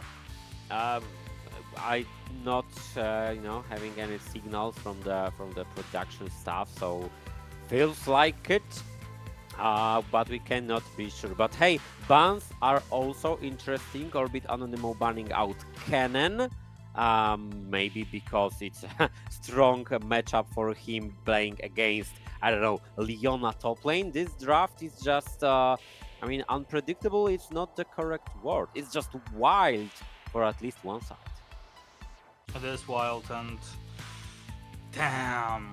Like, I cannot wait for the 4th and 5th pick. Note of Zero Tenacity of Orbit Anonymo to see what happens, because so far it's just wild. They're just gonna be playing straight up for Ironcards, literally. Ironcards is their only carry right now, and it's not gonna be the carry that is gonna be dominating in the... Like, yes, he's gonna be strong early, but that's about it.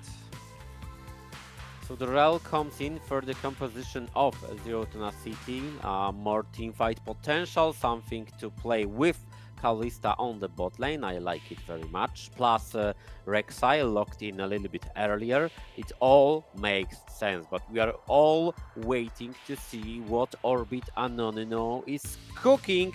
For now, it looks like a normal champ to me. Wow, finally a normal champ. You're right. That's insane, but that especially means, where the hell is Soraka going? Like, is it mid lane Soraka? Like, it cannot be support, right? Because we have Leona, so it has to be mid lane. It has to be.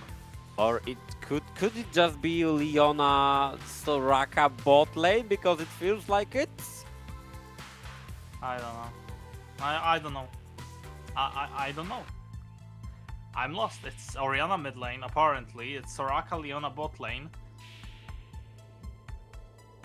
Okay. Is Kekvo really going to play Soraka on the position of AD carry? I mean, you can throw bananas, and we all saw the meme when, you know, AD Soraka just starts slapping everybody with bananas. But in Ultraliga, do you really expect it might work in any way?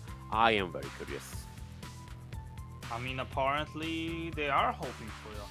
Apparently they are hoping for it. I'm not quite sure how to put it another way, because like, this Soraka is gonna be like, it's a big experiment, but something that is bothering me is the fact that they still have no damage. Leona Soraka is not gonna give you damage. Oriana is not a damage champion, it's a CC champion.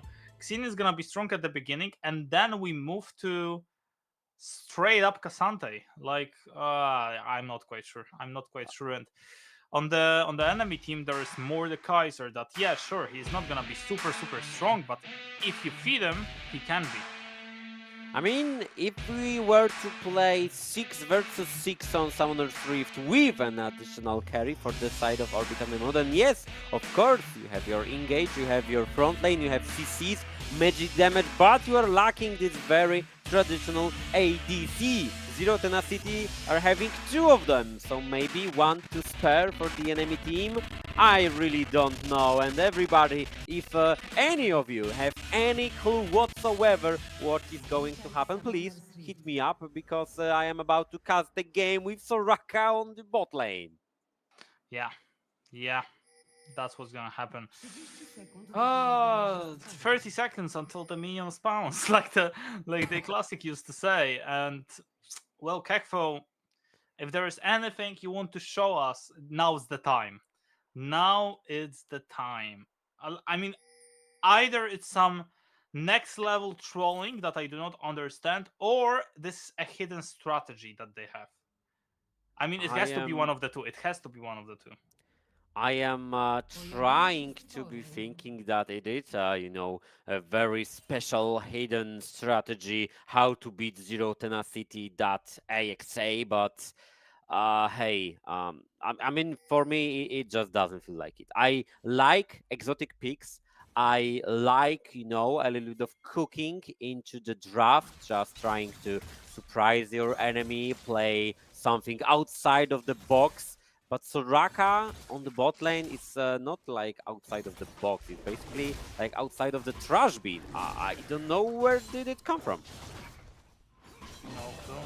No clue. And well, let's see what happens. How is Soraka supposed to play now? I mean, you are playing against Rel Kalista, if not the most aggressive bot lane, one of the most aggressive bot lanes, that's for sure. And okay, so far they are doing good. Look at the poke. Erdota doesn't know what hit him. Not at all.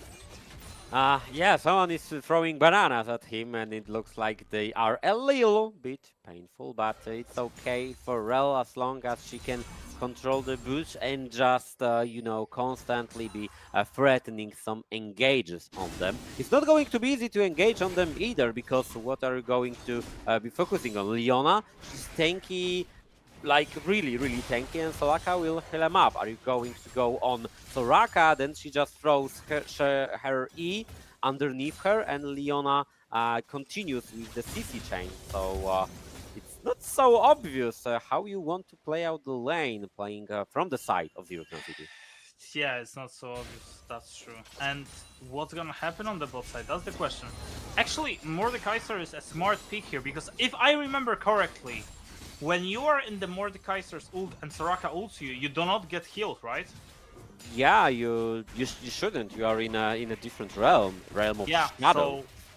So that means that Mordekaiser is actually a next level pick here. Literally, next level pick, because like he's gonna be countering all of the most important part. Let's say Ironcards is gonna be the carry, okay? He just ults Ironcards, that's it. That's about it, literally, especially on the objectives. I mean, yeah, you are correct. Or maybe he can just grab Soraka out of the team fight, deal with her, so no additional healing will be provided towards Orbit Anonymo players. I don't know, it just feels a little bit strange, but hey, it's not like completely 100% trolling. It's just playing a really weak lane, as we see right now. You can't do anything in it. But hey, when Dota just goes in aggressively, then maybe some counterplay from the side of Orbit Anonymo players might occur. That was an interesting trade.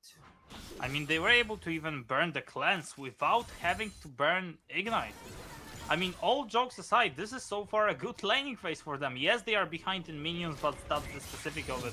You are not gonna be winning in minions, seeing what is happening right now on the bottom lane, because you're just gonna be like, Soraka is not the best at farming minions, right? Just not. Yeah, and it's going to be tough for next couple of waves until she picks up some additional AP and will be able to deal with the waves a little bit better, but for now it's going to be painful for them. I mean, Harpoon just went to base to pick up rated Dirk, so any trade will be even more dangerous. And yes, Soraka is healing her teammates, but she's having a hard time, you know, healing herself. You can land a Q here and there onto her Dota, but when the all-in comes, you might be doomed. Oh, Einkars is there. He's gonna try to go on Kofte, but Kofte can always use a jump. He will use a jump, and Einkars will be able to only put some pressure on him, and that's about it. Soraka in the base, coming slowly back with Darkseal and Amptone. That's not the strongest recall I've seen.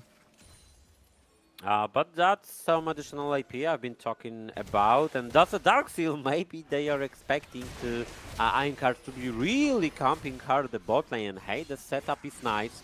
You have couple of stuns, you have snare, you have slow, you have pretty much everything that the jungler needs for a setup to be done.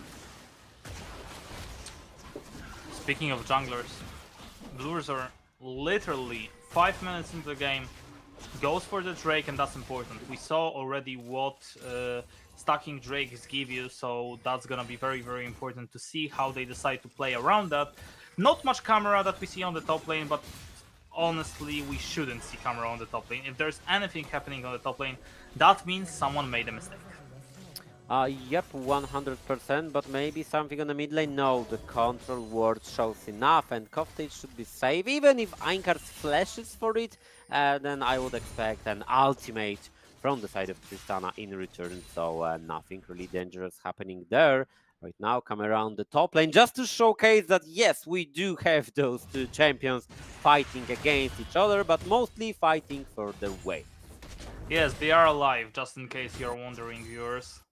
They are still there, but there's not gonna be much action happening around top lane, especially not from the side of Orbit Anonymo. Like, how are you?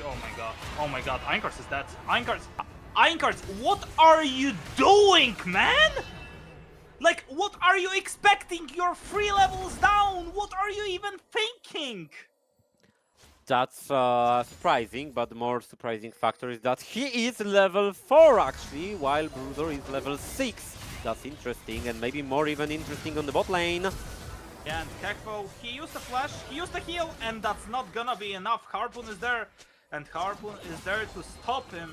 He will be able to put some pressure, and that's just a disaster for Orbit Anonymo. That's not how it was supposed to work, but I mean, what are we expecting? Level 4 Xin runs into level... Like, the time you see him, you flash! Run! Man, And run! he went for the smite on the Scuttle Crab. Maybe he was expecting like, okay, if I got it and I got level 5, then I will stand the chance. No, brother, you wouldn't stand the chance. Ever. I don't know. I don't know. I literally don't know what he's doing. Like... Just unbelievable that we've seen it. Unbelievable. I mean, it's literally Blubber Polish version, literally. And the point is, Blubber even got a crop. Last time I checked, this guy didn't even get the crop. It was Yeti who actually killed it. Let's sum it up a little bit. So the Soraka on the bot lane is having some hard time. Oriana playing against Tristana, as expected, nothing unusual here. And the Zinzao you were pointing out that could potentially be a carry in this composition, just looking at the rest of the champions. just died without any particular reason. So it's not the best of early games for Orbit Anonymo, shall we say, or maybe even put it in different words. They are losing in pretty much every position, besides the weak side Xan. I mean, this Cassandra is actually also losing because Mordekaiser got the kill. So It's not his also- fault.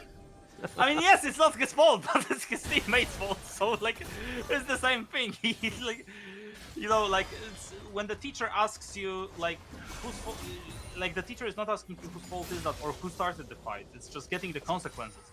And looking at the consequences, like Orbit Anonymo have a lot of consequences to face right now, especially with their bot lane being not even 50 CS right now. Blurzer is lurking, trying to find something. Maybe a fight with aim cards. No, he's not going to commit into it. And that's smart. He just needs to cover his bot lane pushing the wave, then they have a move, they can put the vision down, they can try to play around that. Kofte obviously gonna be looking to get as much damage as possible on pump. And that shouldn't be any problem. And yeah, so far looking good for Z10, not having any issues with that. More than 2k advantage, more than 20 farm advantage in the jungle, in the bot lane. And just casually looking to 2v3, what's going on? Yeah, Einkars is going for a fight 2v3 right now. He is looking for the fight and he's gonna find this fight. But again, Einkars decides to overextend with Uden. Why? I don't know, but they decided to go for it. Even though they knew Rexa is close by, like, okay. Like, it looked good at the start, but they knew she is there. They literally, like, Einkars picked the fight with him. Like, what, 30 seconds ago, you know that she's on the bot side. Because he's been there, and now, I mean, sorry to tell you, but my friends, most likely you are gonna die. Yep, and it's going to be 2 eliminations, most probably. The first one is going to be Kekho down, and now Einkars trying to stack the third huge, trying to go for a knockup, but hey, even though you succeed, you're not getting any eliminations whatsoever. Harpoon just got executed by the tower. Yeah, no, it's kind of over. Like, sorry to break the news to you, but it's kind of over. Like, looking at what's happening, I don't see the way of them winning this fight because it looks, oh, it's so good, such a good fight. We are 3v2, we have the ultimate from Soraka. Wow. Yeah, but Rexa is still there. And Einkars is flashing forward, going for the fight, going for the fight. You burned a lot. Just chill, dude. You don't need to go and fight. Like, you can just go back, do some macro plays, wait a bit. You don't need to, like, go so hard on the enemies. You don't need to do it. And you know, there's always the case of chasing Kalista down. She will eventually kite you out if you don't succeed on killing her, and we see it right now. Harpoon with like 400 HP and some mana was able to escape this fight, participate in the dive, and not even get punished for it because it was an execution.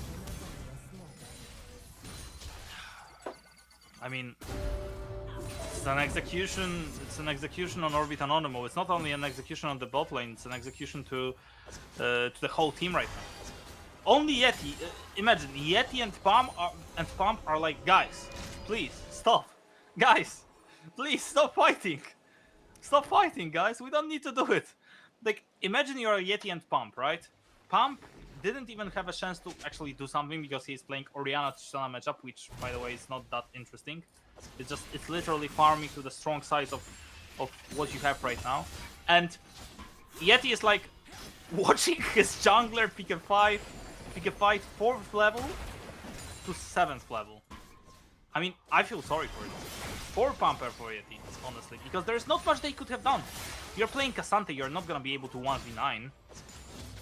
Yeah, I mean, at this point, it just feels like Yeti and Pump decided to go on a duo queue adventure, and they got paired with a teammates with a slightly different approach and a plan for this game. It just feels like only based on looking at the champions and only based on looking what just happened. I don't know how the communication goes, but how do you want to communicate? Hey guys, it's fine, I'm playing Soraka, I just lost the tower with full 5 plates to Kalista. She's stomping me, but I got my Moonstone.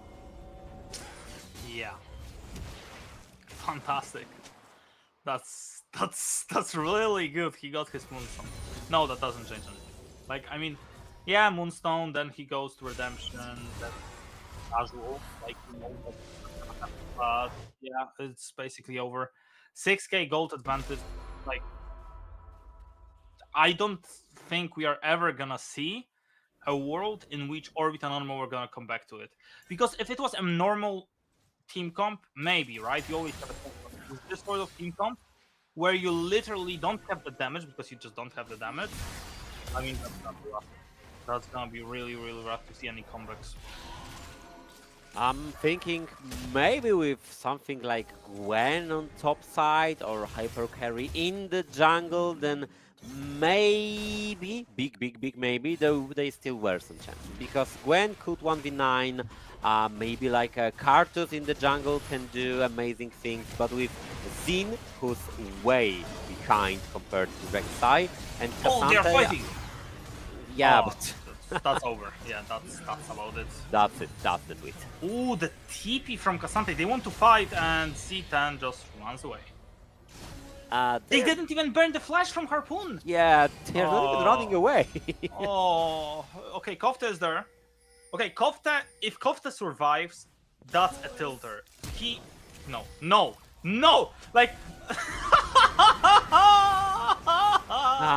Well, how to break it down to you, my friend? He didn't. Like, how is it even possible? Majutek, tell me. You know this game, you know League of Legends. Tell me, how is this possible? Sort of felt like they gave up on anything since, you know, Harpoon escaped without even escaping, and now Melodic is having a flank without even looking for one. That's a nice all-out. That should be dead for the Kaiser. That's a starter. But That's what a kill! will follow? Brujor, dead! And now the comeback, Einkars with 2 kills. Orbit and Anonymo, they can't take anything because there is no objectives on the map. But they got 2 kills. Well, that's gifted 2 kills because, in my opinion, Melonic still having flash and ultimate. He just basically walked into 5 people and expected that he's some kind of raid boss with an additional help of teammates, but no, he wasn't raid boss, not in this state of the match at least, and the teammates were there, but were too scared to lose their KDA, I assume. I mean, 2 kills is 2 kills, right? Even though you didn't have to set up anything and work for it so hard, it's 2 kills for Xin Zhao, the potential one and only carry in this team. Exactly. And now it's just like Orbit and Anonymo. I mean, they are 6k behind, like they were behind. Nothing changes really, but they will have to take some risks. This game, even though it keeps on giving of what we are seeing right now, they will have to take some risks, and this risk is gonna either show up in the 3rd Drake or in the 4th Drake. Sooner or later, they are gonna have to do it, because right now they're avoiding the fights like they should, trying to scale up into the late game, being like, you know, 3 tanks, Sante, Xin, Leona, and then just trying to survive. Einkars going on Kofta, but there's a TP from Kaiser, and yeah, if he decides to take Einkars into the roam, Einkars most likely could be dead again. The ultimate is gonna buy him some time. He's trying to survive. There's a flash available for him. The ultimate as well, and somehow they are deciding to go for the fight as well. Now it looks like there is a possibility of trying to find the fight, but again, there is just too much damage. This fight was worthless. There's no way you are winning the fight 18 minutes into the game with this sort of composition. It's over. It's over. It's basically over, man. And even though Soraka is providing a nice amount of healing, that still doesn't solve the main problem, as you pointed out. You don't have the damage to kill anybody on the side of Zero Tenacity. I mean, yeah, maybe Kalista if you manage to CC her down, but Harpoon was just having a nice time, you know, just jumping around, throwing some spears. It was just so free for the side of Z10. Yeah, I mean, it's Z10 all over again. 7k advantage for them. It's gonna be bigger probably in a second. Because they just have 3 monsters right now. Mordekaiser, Tristan, and Kalista. Every single one of them being very strong right now, getting closer and closer to 2 items. Harpoon is already on 2 items. Meanwhile, looking on the other side, there's no one at 2 items right now. So that's gonna be an issue. Yeah, pretty much everybody's barely on 1 item. Maybe Pump is somewhere closer to finishing his second, but still not enough. They have some time, to be fair. Orbit Anonymo just has some time, but it's going to be like 3 or so minutes until the Tenacity are going to completely take over the game. With the Soul, with the destruction of tier 2 towers, I'm expecting them to fall shortly because they're trying to just play the map, you know? Mordekaiser on one side, Stana on the other side, and how on the earth are you going to answer to that? Yeah, I mean, most likely you're not gonna be able to, but maybe you're gonna be able to kill Iron Cards. Because, like, he's getting caught off guard left, right, and center. Z10 just in the lead right now. Pump, he cannot be safe as well. I mean, he feels safe, but he's not safe. The ultimate is pretty much instant. Bluezor could die, but he still does have his ultimate, and this ultimate is gonna be perfect. The flash outside, that's just textbook. And now, Z10 just winning the fight on every single front. Yep, pretty much. They are even going to start a Nashor right on the spawn, while we are seeing a replay of this play, but it wasn't actually a play. It was just Iron Cards in a wrong neighborhood. Yeah, I would say that it was definitely nicely summarized by you. Wrong neighborhood is the word. And this game is, I wouldn't say it's over yet, because yes, they took the Nash, but it's Z10, they need to finish it up. It's 2 minutes until the Soul. They can get the Soul easily. I mean, what they need to do is basically go mid and they win.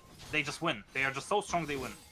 Yeah, you cannot really answer to it. I mean, Soraka isn't a special addition to the wave clear that Orianna actually provides. You have a strong front lane, but we mentioned it several times in this game. You have no damage. And Soraka is not even itemizing towards slight damage whatsoever. It's just full support plus Yeah, full she's support. going redemption.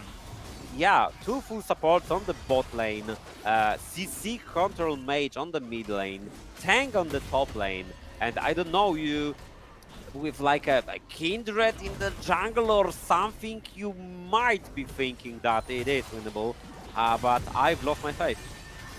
Yeah, Ironcard looking for the fight. Again, not surprised about that. And fighting with Melonic right now. Yeti is all out used. Melonic caught off guard a little bit. They should focus Mordekaiser in this certain situation, but the question is, who is in the ulti right now? It was actually Yeti, so this fight is looking better right now for Orbit Anonymo. The ultimate is being used, but it's the ultimate on both of the sides, and the tier 2 is about to fall! And when the tier 2 falls, it's Z10 that can look for the fight. A lot of damage on Ironcards. He is healing, but he's not healing enough. Another kill for Z10. It's not looking easy, but it's definitely Z10 in the lead.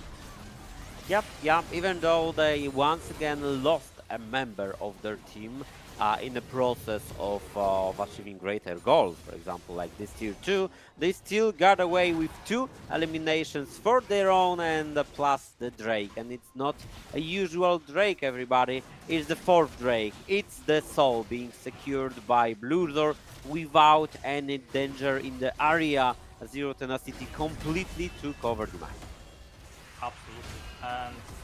And nice all-out by Yeti, trying to go all in. They used literally 2 ultimates on it, just to make sure that Melonic dies. But when they used it, they just kinda lost everything. They only have, like, when you use 2 ultimates on your 2 carries, basically, because Cassandra and Orianna are carries in this sort of situation, you're not gonna be able to do anything else. Because, like, you only have ultimate from Soraka, ultimate from Leona. Those are the support tools. Those are not the damage tools. Yes, you are gonna have a lot of survivability because you have redemption on Soraka, you have Soraka in itself. So yes, you're gonna be doing a lot, but this a lot is not gonna win you fights. Not only the 5. I don't believe that it's going to win you a game, because the further we go, the more you will suffer from the absence of your normal AD carry. And what we are seeing is far from the standard League of Legends we've been experiencing for years. Yes, we had some crazy drafts over the years. We had, if I recall correctly, Reckless playing Janna in the first week of EU LCS back in the day, but it was it. It was one time, it didn't work out, and I thought that everybody just gave up on playing supports as the AD carry role. Yeah, now this AD carry on the other side is getting stronger and stronger. 3 items for this Kalista. And slowly the strong points are starting to show up for every single member of the Z10 teams, basically.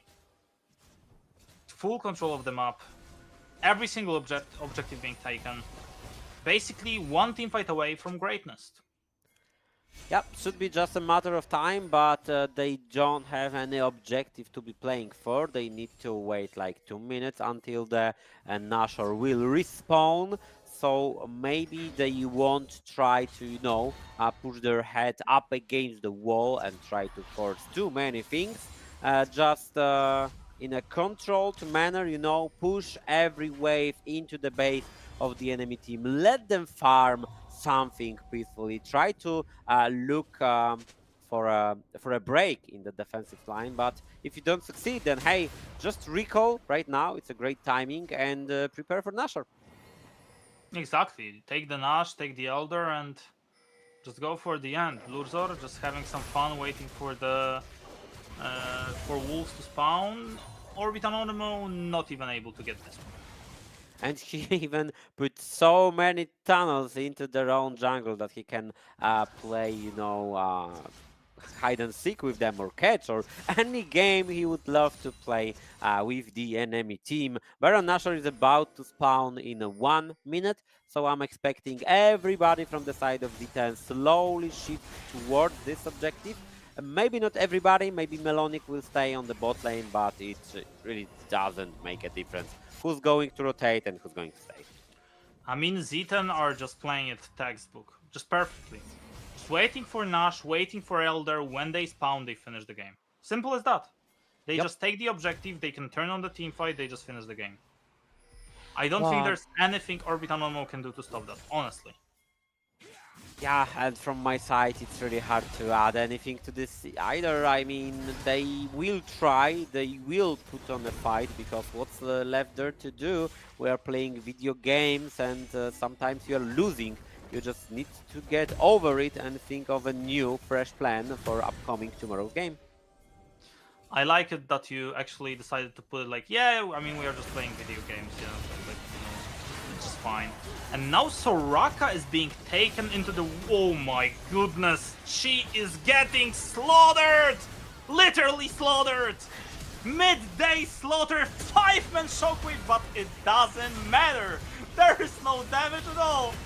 5-man shockwave, and there is no damage at all! It's just a midday slaughter on Summoner's Rift. It's over, ladies and gentlemen. It's over. Z10 absolutely obliterating Orbit Anonymo. Yeah, felt like, to me at least, Zero Tenacity were playing far different video game than Orbit Anonymo. They were like in the tutorial trying to test out some champions and compositions, and Zero Tenacity is like, okay, alright, you had your time, but right now we are going for your Nexus. In the end, all that matters is points, and we want as many of them as possible. I mean, looking at this composition, I think we knew what's gonna happen, and I'm not surprised by that. But yeah, it's like a little bit disappointed that it ended so quickly. I thought maybe maybe it's gonna be a little bit maybe it's gonna be a little bit longer. I mean, I'm not gonna lie. The moment I saw Soraka on the draft, I was thinking like, okay, are they trolling? Are they trying to send a message or something? In the end, looks like they were trying as hard as possible, but it wasn't an even fight. I mean, the enemy team had all the tools and all the opportunities in the world, and you were fighting without a crucial position, without an AD carry. That looked like something unwinnable to me, and it's good that they put on a nice fight, but that's it. That was a nice try, a nice fight in the beginning of the game. Absolutely, and from what I know, we have the interview ready right now. It is gonna be Harpoon joining us, and tell me, Harpoon, what do you think of the game that you just played? Because it looked like, well, your opponents decide to do some different approach than usual. Yo. What I think Yo. about the game, to be honest, could work if they didn't mess up the draft. At the beginning, the first pick Leona was really weird. Then they got Soraka and Xinza, and it started making more sense. I guess they wanted to take Leona from us because we played, I think, 2 games with it last week. But also we played with Kalista 2 games. So maybe better to take Kalista than Leona away. I don't know. And then later they trolled the second phase really hard. They had no DPS, they had useless tank on top, so it was like really easy game to play and easy win collected. We just need to not troll, collect objectives, and the game will win by itself. Exactly. Hello, Harpoon. Long time no see. I do believe that last time we saw each other was at the finals of the Ultraliga. A lot of things changed since this time. You were the winners, 3-0 in the finals, and after that, yeah, a lot of things happened. But looks like you're on a back on a good track with 3 games winning streak. Does the games, the 3 wins, mean something very special for you as a team? You know, breaking the lose streak, getting back on playing a good League of Legends, or you just expected more, so you're not counting wins, you're counting positions in the table? No, I'm not really counting anything. It's more like, actually, fun fact, last week was our first win since Ultraliga Finals. Because after Ultraliga Finals we went 0-6 in EMEA, then we went 0-2 in Ultraliga. So second week was actually first win from Z10 since Finals, which was in March, I believe. Yep. So pretty long time without a win. And right now we're on 3 games win streak. Not really counting wins or positions, more like just happens. We are screaming way more better opponents, and lately we are screaming way more than usually after we trolled in first week. So it's more like expectation already before the game happens, that if we just play correctly, we don't even need to play turbo good. We just need to play correctly. It's gonna be like free win. Let's see how it goes in next games, I guess. And do you think, are you to your own back form that you had a year ago, or I would say 6 months ago when you were starting the Ultraliga? Because it looked like you were playing better and better. You won versus Orbit Anonymo in the final, and now you started the season. It looked quite decent, I would say. It didn't look that good. Do you think you're way better than you were previously, or what do you think actually about that? Right now, I cannot really tell much. I don't know how to really like value last split, because I think other than finals we didn't have much like good games. Probably a few in regular season, but playoffs were really dog shit. And in playoffs only final was pretty good from us. Then on the Mia Masters, after we lost the first game, that was pretty free win. We choked next games. So from myself, there is not really much like there is easy things to improve on. So I'm not scared of that, because we know what to improve on, and that's pretty promising. Yeah, indeed. You doesn't seem worried. You doesn't seem afraid of anybody, and nor should you, because in this split, Orbit Anonymo is merely a shadow what they used to be in the spring split. Do you feel like Orbit Anonymo or maybe other teams will, in the long run in the season, come near Zero Tenacity, or is it only Forsaken, as it looks like? I mean, I would guess that top 3 would be back to the game for second and us. Uh, I do believe so that Back to the Game might be better team than Forsaken in long term. Like from history, you can see that Koreans are worse whenever they play longer, and also I don't feel like they are the best Koreans that Forsaken could take. Probably Mhm. Ultraliga. For sure, they're performing way better than I expected. But also in the game that we played against them, I don't really remember much other than me playing Krillibot and enemy team playing over aggro, and they just skill checked us. Not really much macro, because macro-wise, they were winning 5k and they lost like tier 2 mid lane in 15 or 20 minutes, so it was like a big chance to come back, but we just were too behind in this game. So I would guess Back to the Game might be better in few months. Okay. All right. I mean, it makes sense. So, yeah, obviously, seeing how this game goes, definitely sky is the limit for you, and I wish you nothing but the best. Obviously, like the tradition goes, you can shout out anyone you want, even in your native language. So feel free, Harpoon. Okay. Pozdro dla Kaspra i Mai.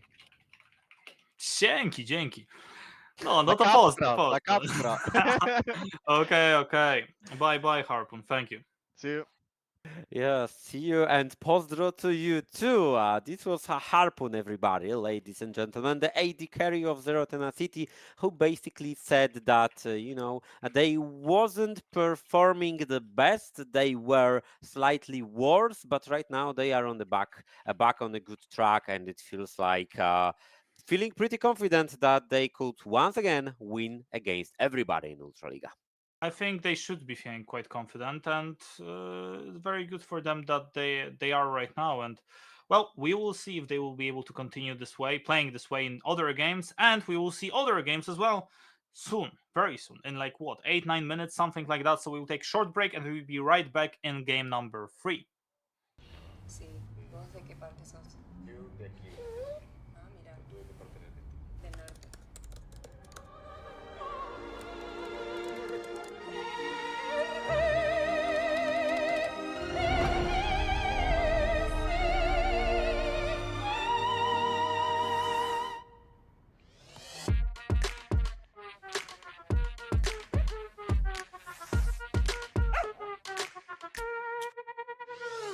Oh man, I feel like that was my best intro ever. Yeah, not bad, hey, not bad. I can go pro. You know it as well. I also know you can dance. You should join me next time. And yes, I feel like you've also deserved a bit of a break. You've earned it. Thanks.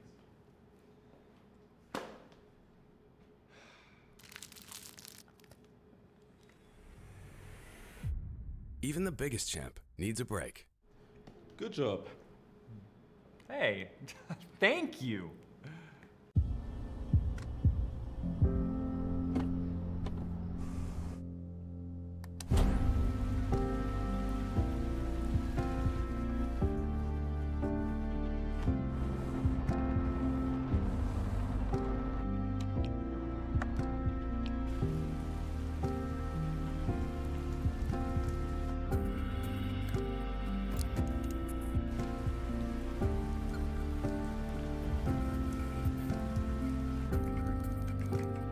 Wjedź do elektryzującego świata esportu i zagraj z nami. Moc energii zapewnia elektryczna kija i W6.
It's us back again, everybody, for the match number 3, which is going to be Forsaken facing devils.one. Last season, there was a huge fight for the spot number 4 in playoffs, which Forsaken grabbed. This time, is it going to be different? We are not fighting exactly for this spot, but every point counts in the fight for top 4. Absolutely, absolutely, and hopefully, we will see Forsaken again in their top form, because, like I said, it's gonna be looking, I would say, very, very interesting for them to see how they decide to play around their bot lane, which we know that is very, very strong. 2 Korean players that so far, like Harpoon said in the interview, have been skill checking pretty much everybody, like they want to, and I don't blame them. If you play that well like they do, go ahead. Yeah, I feel the same way as Harpoon and as you, Kasper, probably, because Togepi, Tong, and Parasite are basically skill checking everybody that comes their way, plus Ravbin performing out of his mind. It's like the best season for him in his career, and he's not that experienced, he's not that old. I believe that he could play for many, many more years. Feels like just this season is extraordinary for this Polish lad. Hopefully he will be able to progress even more than he was already, and I think he will. From what I heard so far, it's been looking really, really good for him, and from what I've seen as well. So let's see how they are able to utilize not only Ravbin but the whole team pretty much, and obviously seeing how the draft is gonna work out. First pick Korotkiy, which is, I would say, casual in this scenario. The answer is gonna be straight up Maokai with Azir, so it could be Maokai jungle, it could be Maokai in the support as well. From what we know from the last LEC, it could be Maokai jungle again. Yeah, it could be. I wouldn't be surprised about it. I am not surprised either by the pick of Azir, probably the best champion for Ravbin, just historically looking through the second division to the promotion to the first. Interestingly, devils.one are going to go with Renekton. It's a decent blind pick top, shall I say, but hey, are we really going to lock in Renekton B2? Yes, you are, with an addition to magic junglers such as Brand. Feels okay to me. Yeah, why? Because why not? Because why not? Volibear last pick on the first rotation could be interesting, but I'm not expecting Volibear at all. It is gonna be Volibear. Okay, where does the Volibear go? Do they break the flags? Is it Volibear top? What the hell are the drafts today? We already saw Soraka, now we are seeing Volley so early. What the hell? Last time when we saw Volibear in the side of Forsaken, it was top lane indeed. So maybe togepi decides that, hey, I like this matchup very much. Please let me play Volibear against Renekton once again. I mean, yeah, Renekton, I don't have the issue with Renekton, right? It's just so interesting for me to see how the rest is gonna be able to play it out. And, well, Kalista banned, Varus banned, Tristana banned, and Lucian banned.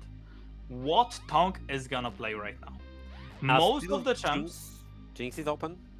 Okay, Jinx is open. It's gonna be most likely banned. I mean, most of the champs that are very strong early, like stomping early game, like Tonk wants to play, are banned. Ban him Jinx, then that leaves him with Aphelios. Aphelios is not that strong early game. I would say that's the best possible option for him right now. Is it gonna be Jinx ban though? It is. So that's Aphelios. I mean, that's because what else? What else is there really? Kai'Sa? I mean, yeah, you have Kai'Sa still. So that's Kai'Sa. Kai'Sa Rel, possibility, yeah. Yeah, with a team like this, with such a great setup, you know, Maokai and Azir can play very, very well for his AD carry. It's not going to be either of these champions, Kasper. It's going to be Zeri, a Korean special. Is it a Korean special though, or you just made it up right now? Noah played a lot of Zeri plus yeah. Ice, I believe, in Ultraliga also did this. Tong is going... Is it the second time of Zeri for this player in Ultraliga? I don't know, but for me it feels like if when Zeri is not in meta, mostly Korean players deciding to go with this. Yeah. Kai'Sa with Naut, I would say that's typical if they decide to go with Naut. I would be fan of Naut in this certain situation. And then Zeri obviously would have to go with, I would say, what, Leona? You can go Braum, right? I mean, Braum is good in the engage, but okay, they're just straight up Rel. Slap. Okay, we are, yeah, slap. We are about to have some interesting situations. Let's see what happens. I mean, just starting from the matchup on the mid lane, Korotkiy Azir, we saw it countless times. Most of the times it was AP Korotkiy. It's going to be a little bit different this time, but the general aspect of this matchup is this. Azir is going to farm, and Korotkiy is going to farm and try to be annoying for his enemy. On the top lane, interesting stuff happening because togepi, for the second time picking Volibear, probably will try to go really hard on the Renekton, you know, just trying to skill check, as we said several times. But the bot lane is interesting because these days we are not seeing Zeri at all, pretty much. Yeah, absolutely. And we both picked Forsaken in this one. I don't think that there's anything weird with that. It's just a typical champ that we want to see being typical team that we want to see utilizing champs to obviously the maximum. Do you think there is like how big of a percentage would you give devils.one to win this game? That's my question. Right now, after the draft, I am a little bit concerned after that fast decision of a Volibear and Zeri from the side of opposing team. So I would go with like 35, maybe 40% to devils.one, but I'm still sticking with Forsaken. I mean, that's a lot of percentage you give them, honestly. I wouldn't be so generous if I were you, but I respect it. I respect that, so let's get straight into the Summoner's Rift, and Topegi going for a Volibear, Police Volibear, or policeman, police bear, yeah, something like that. And already winning the lane, destroying Korn. destroying the statue of a imaginary enemy that don't exist in this very game, but it's okay. Chogepi once again going with press the attack and the runs blade, but maybe we will go back to this conclusion later as the owner loses half of his health bar. That's not the smartest way to start off the. Ooh, and Ray will be able to even put down the aggressive ward, so that is gonna give them some information that they need. So that's already a good start. It is indeed. The owner didn't decide to go to base because he would have been late for the first spawn of the camps. I mean, Maokai doesn't suffer that badly from being poked down. He can still kite some creeps with saplings. He can heal from his passives. In the end, he's not going to be looking for an really crazy early aggression on the lanes. But Krisha, okay, that was really a little bit risky start with going for the Raptors as you're losing a lot of HP, but no real danger because the owner is starting on the opposite side of the rift. Absolutely, and Krisha so far just trying to clear up as much as he can. We know what Brand can do, and he's just in a good spot. He can always be able to just farm up very, very quickly. And when he gets to the first item, when he gets to the second item, this Brand is gonna be a nuisance. It's gonna be tough to play for Forsaken around him, but they also have the composition that can play around him. We know they can. And we will see if they will be able to utilize this to their advantages. I'm sure they want to. Dancer getting level 2 and Antonio somehow is level 1. Something went wrong, Majutek. Something definitely went wrong. Yeah, feels like Antonio just went back, but wait. Okay, No, feels like Antonio just went back for a moment and lost XP from one or so creeps. So that's a mistake you shouldn't do in such a matchup. You know, facing Tonga and Parasite, you don't want to give them any advantage because they are going to take one. When the right time comes, but that was weird. Also, we've seen a nice fight on the top lane that forces Togepi to go back to base and buy not much of an item. Yeah, now, I mean, Togepi, I'm just curious what he's thinking. Should we double check if he's streaming on Twitch right now or something? Just make sure. I don't believe this situation will occur ever again, but with this crazy guy, I don't think you can be 100% sure. Yeah, maybe he's at least recording for himself to practice a little bit later, you know? That's also something that good players do, and Togepi definitely is one of the most promising players that we've seen. And I mean, promising maybe is not the correct wording of someone who just came back from the retirement, but you know what I mean. He's definitely a good player. He can definitely show up, and so far he's been playing very well. Yep, I do believe that pretty much everybody in our community were like, oh, Forsaken are bringing 3 Korean players. Let's check if they were from like Academy or you know, LCK Challengers or something like that. And you're checking on them and like, oh, okay, they were somewhere, but a long time ago. Let's see how they perform, and you know it, they are performing out of their minds. Yeah, absolutely, they are. And Matix slowly trying to at least get some health back with stacked Furia, obviously. And he's gonna be looking for some trades. Brand already with the first recall, and Parasite slowly doing some pressure in the mid lane as well. Tonk going for a fight 1v2. Rel is close by, so the fight is not gonna happen. But yeah, Tonk definitely likes to play with fire. He was forced to use the flash that was really not needed. I mean, the flash was needed, but he really didn't have to be in this position. And now he's doing it again. Oh, yeah, and, he's just a special player. Yeah, I was thinking like he's baiting Nautilus to use his hook because Zeri can just jump over the wall, but then I saw that she had it on cooldown. so she basically needed to use a summoner for what? For taking a position, but was it an advantageous position? I don't believe it was. Yeah, and now the level disadvantage for Matix, but he is gonna get one back. Immediately decides to use the Dominus, but it's also traded with the ultimate from Togepi, so it's gonna be a 1-for-1 in ultimates, but 0-for-0 in the kills at least for now.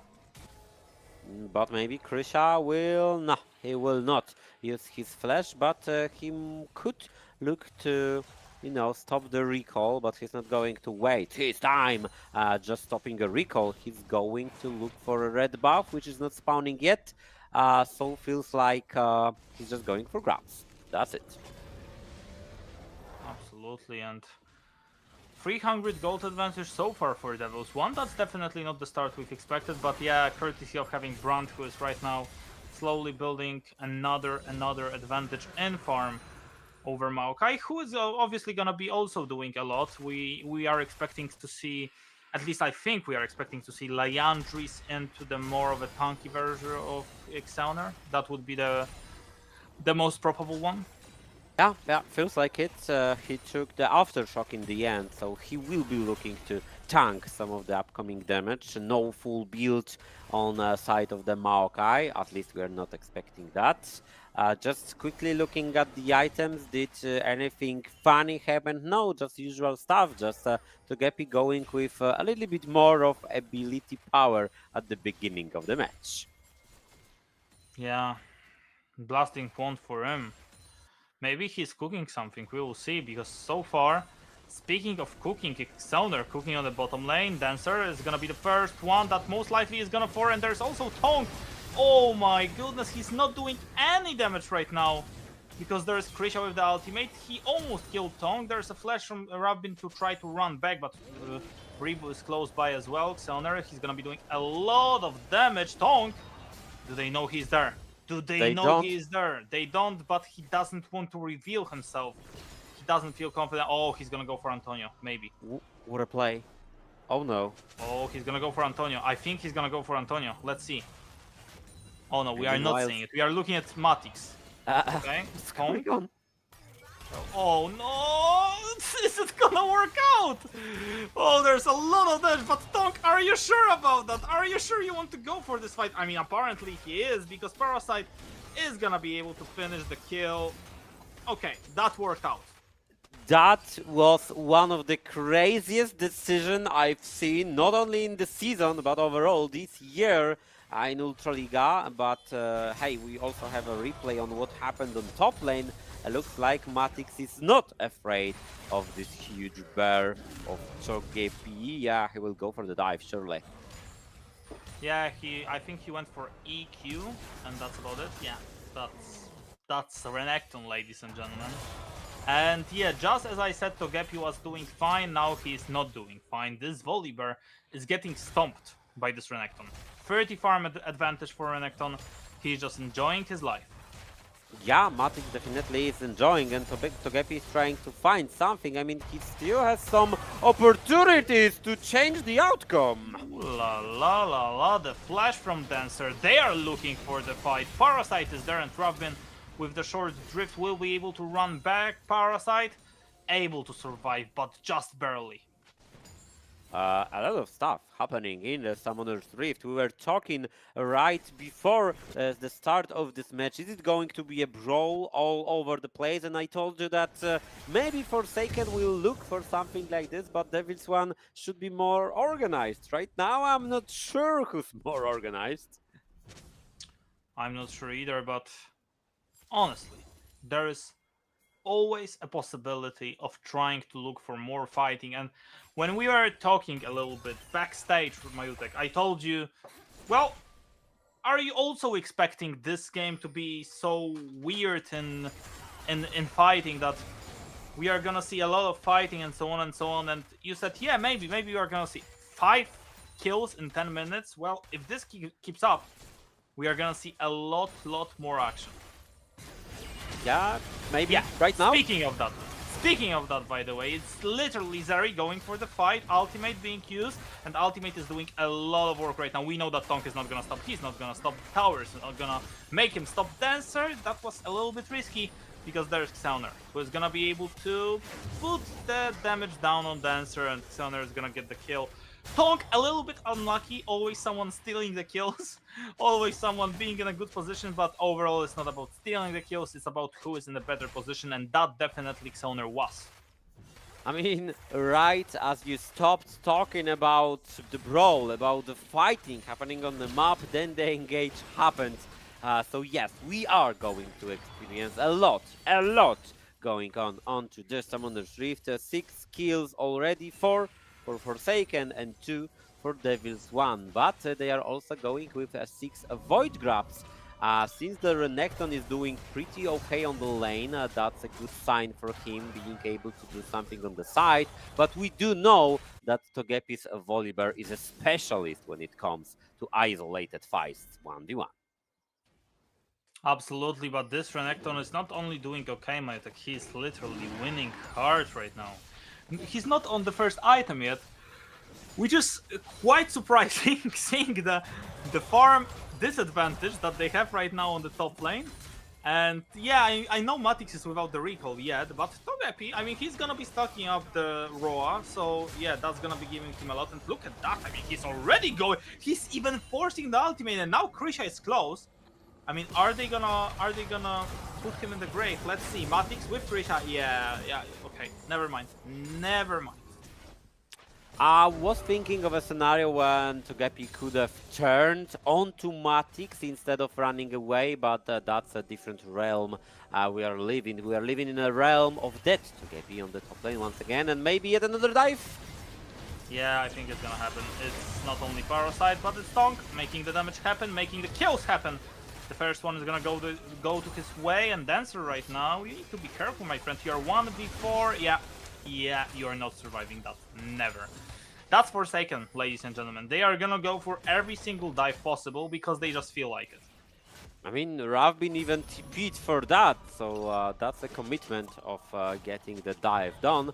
They will pay with some plates on the mid lane, and also maybe even a full tower on the top lane. That's not the first tower, because Zeri was able to secure it just a friction of a second before Matix put the last auto in. And this game, I mean, yes, it looks like, I would say, seeing how the game is looking right now, the gold advantage and so on, it's not even that close. It's not even that far away from each other. Because obviously the game is like, what, 1000 gold? It's like in 14 minutes, it's, I would say, decent. If it was Orbit Anonymo versus Forsaken, Orbit Anonymo versus Z10, we would have been looking at 6000 gold right now. But yeah.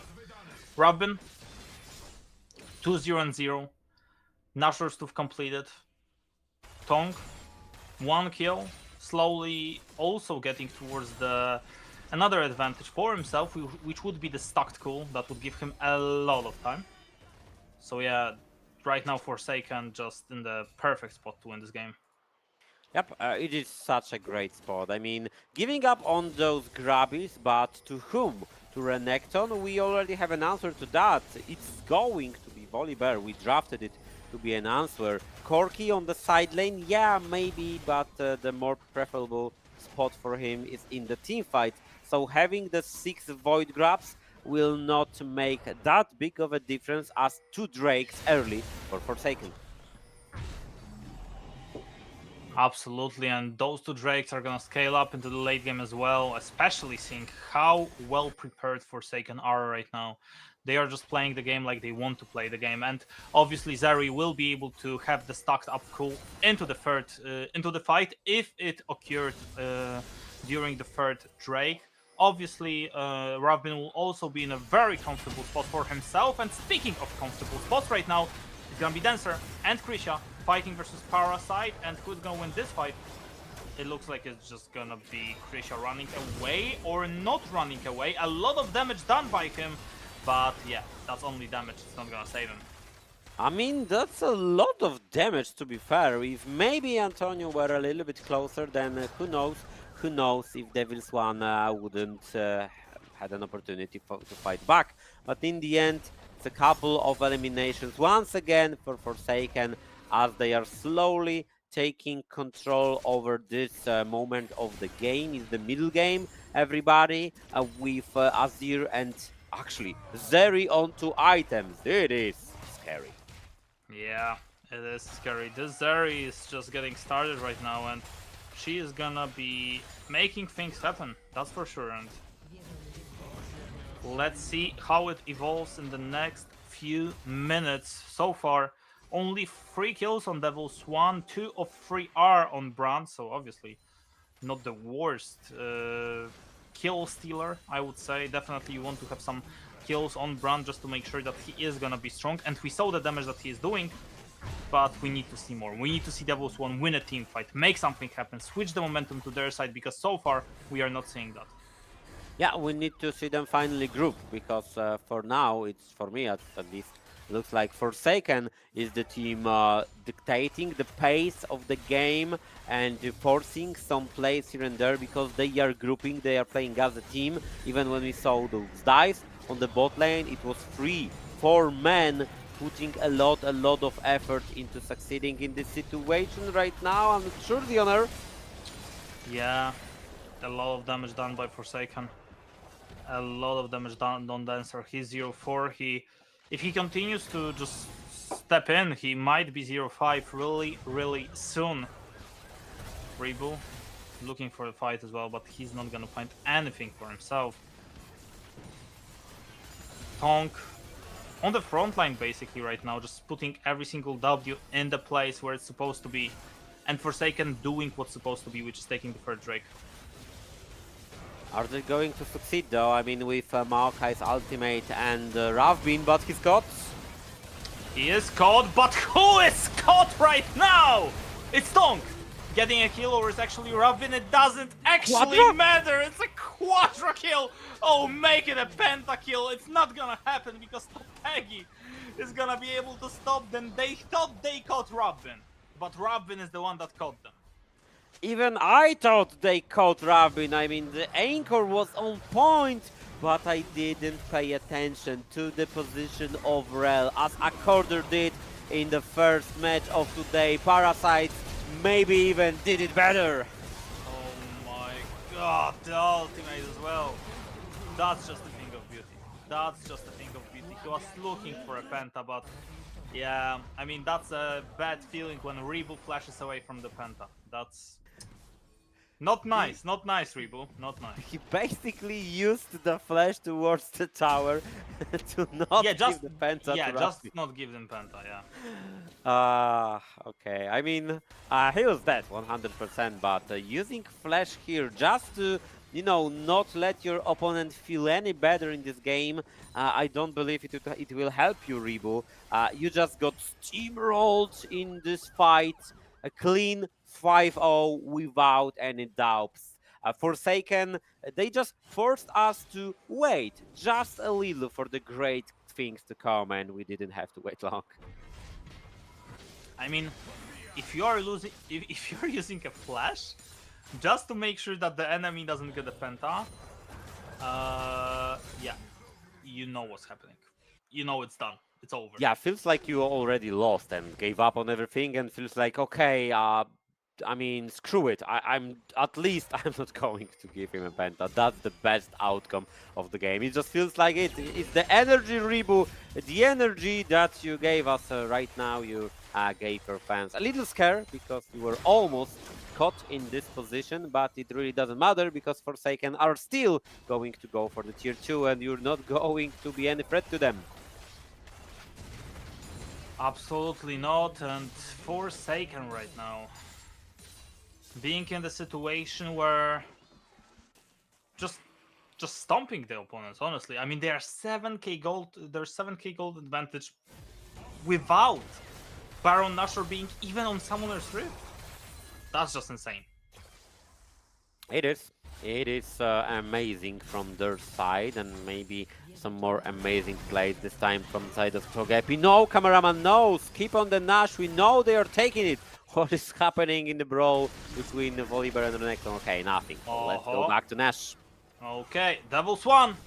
It's now or never. If you want to steal it, now that's your turn, and yeah, okay. They are not stealing it, they are just dying. Just dying. Who is getting the penta now? Maybe it's Tonk. The ultimate right away, able to get the kill, but oh my god, I just got disconnected for a second, but that's okay. Nothing happened. It's 2-for-3 right now. Antonio is back as well, and it's Matix 1v3, trying to make a miracle happen, but there are no miracles here. It's only Forsaken's turf, and they are about to win this game right here, right now. Yep, no doubts about it, Kasper. That was a clean fight for the Nash. It's 21th minute of the game, and they are already 10k in the lead. I mean, within seconds. Just see as their towers fall. They might not fall because they are recoiling, but you know what I'm getting into. Forsaken just stomped their enemies, you know, taking the Nash right on the spawn. After that, winning a fight without any problems. I mean, there were some problems. Just look at the replay. Krisha being able to pull the ultimate and deal a lot of AoE damage. Then Matix coming in. It looked a little bit worrying, but just a little. Then Togepi used his ultimate, and with 2 items on his Volibear, he's not scared of anybody. Like, it looked a little bit worrying, but just a little bit. And Forsaken being in the spot where they can literally look for the end every single time they want to. This Volibear, he was not enjoying his life at all for the first few minutes of the game, for the first 15 minutes of this game. But now he is 5-2. He's really strong. Stacked up Roa gives him basically he's evening the levels. So yeah, he's feeling very confident. He can look for the dives because hey, he's just a Volibear. And they will probably not only take the towers, but also the base with once again nice entrance. Oh my god, this combo is absolutely disgusting! How did it happen? I have no clue, but it's Robin using straight up the ultimate for Tonk, triple kill for Tonk, and now it's Matix. Honestly, Matix, just give him the Quadra. He deserves it. Don't be like Rebu, my friend. Don't be like Rebu. Give him the Quadra kill. It's not a penta kill. Okay, he's not gonna. He's trying to, I mean, let's name it, buy some time before the game ends, but not believing that hard that he could do anything, because, ladies and gentlemen, this is Forsaken, and this is their win number 5. They look absolutely dominant right now. They look absolutely dominant. I don't think there's a team right now in Ultraliga apart from Z10 sometimes, where they can try to where they can try to really fight for it. I don't think there really is. So looking really good. Looking really good. I mean, yeah, I will agree with you on that. Maybe not even devils.one could put up a fair fight. Maybe on the early game, you know, 1v1 here and there, but it's not League of Legends. It's just, you know, the solo queue. Sometimes you solo kill your enemy. Sometimes you play something decently, but in competitive League of Legends, it matters what you do as a team. And we saw only one team playing on the Rift this time. It was Forsaken. devils.one looked like, you know, kids in the fog trying to operate. We don't see anything. We hear something. We see a light, but it's not the light we expected. It was basically a train going all over them.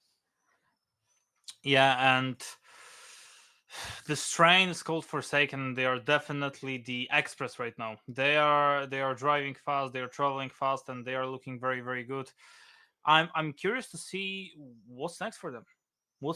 Because so far it looked like, yes, they play well. I would say they play well, but they still have some situations where they are just, I wouldn't say trolling the game, but a little bit making the game harder for themselves. We already saw it few times in their games. That definitely a lot to fix, but who knows? Maybe we'll see even more. I mean, yeah, we will definitely, because it's only week number 3. It's playday number 5. Still plenty of games to be played, plenty of room to improvement, but it's not the as the previous season. It's not the 10-team Ultraliga, 2 months long regular split. No, we are going a little bit faster. The split is shorter, so we need to pick up everything and just go for it. Actually, Forsaken right now, they don't need to do anything, just chilling, on the first place, 5-0, beating everybody. 0 Tenacity, devils.one, I mean, name stronger opponent because we are not afraid. We are not afraid, and we will see if Forsaken are afraid, because from what I know, interview is ready, and it's Xeoner who's going to be joining us. Hello, Xeoner. Good to see you, my friend, and another dominant win for you. I mean, is there anything in this league that can stop you from winning the games? Because it looks like so far it's very easy. Yeah, I mean, it's been like only 5 games, right? But we have like perfect scores, so I think right now, of course, nobody can stop us, but I think obviously doing a perfect split would be a good challenge for us. It's usually not good to mention a perfect split until it's done, but hey, fingers crossed for you. Hello, Xeoner, congratulations on the win. I would love to ask you a little bit about the drafting that you are doing. We've seen the Volibear for the second time, for example, for Togepi. We see a lot of Azirs for Ravbin, and we see some nice 2v2 composition in the bot side of the map. What is exactly your role in the draft? Are you filling into the spot where you need a CC, a tank, a carry, a jungler, or you are actually trying to, with your voice, force some decisions regarding your champion in the jungle? Usually I'm picking jungle high because usually it is how it is that jungle is just being picked high, is because you can't really counter it. Today I picked Maokai, and it's very good blind pick, very strong jungler, like very noob champ, I would say also. So this time my role was pretty simple. I just have to kind of get 6, and then my champion is just broken. I just press ult, and the game is just very easy. And I mean, you were able to do just that, and a lot in that. So my question is, in this situation, like, obviously, like you said already, you are very dominant in the league. Is there, like, if you were to give us anything that you need to work on more, because yes, you are winning the games, you're winning them quite confidently, do you still think that you could be much better than you are right now, or do you think you're slowly getting to your peak? For sure we could be much better. I think we started progressing. I think it's very easy to see from our scrims. What we lack, I would say, is for sure a discipline on our practice. I think that's for sure what I could say. Like on officials, we're so different team. It's so hard to compare. But also communication was like problem at the start, but right now it's getting way better. So I'm happy with that, and I think it's not a big issue right now. If like people would think about this, that it could be an issue.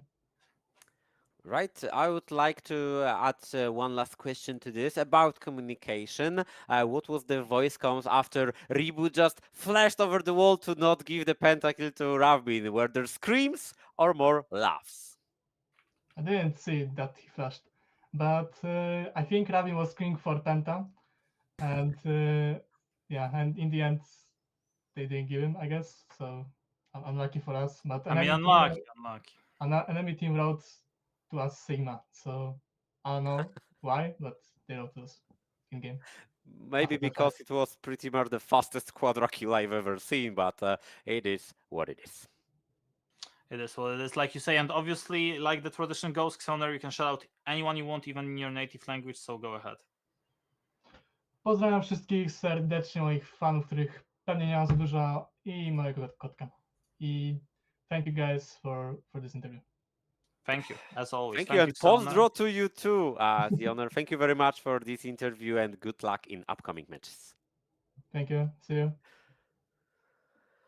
So there were no screaming, there were no laughing, there was just Sigma on the chat after Ravbin acquired his quadra kill, and it was Forsaken. I mean, we pretty much all were expecting what is going to happen. We just didn't expect some turbulences on the way, losing on the top lane, you know, Brand being scary at certain peak of the moment of his champion, but after that, when the dust settles, it is Forsaken for the 5th time in a row.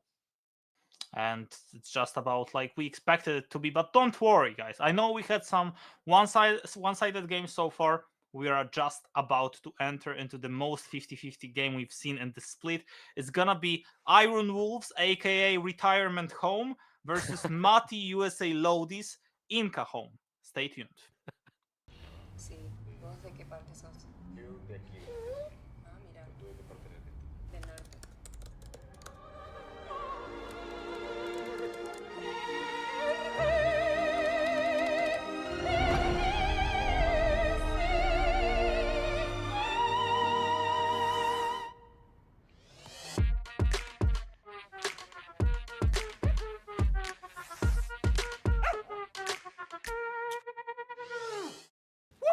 Oh man, I feel like that was my best intro ever. Yeah, not bad, hey, not bad. Same. I can go, bro. You know it as well. I also know you can dance. You should join me next time. And yes, I feel like you've also deserved a bit of a break. You've earned it. Thanks.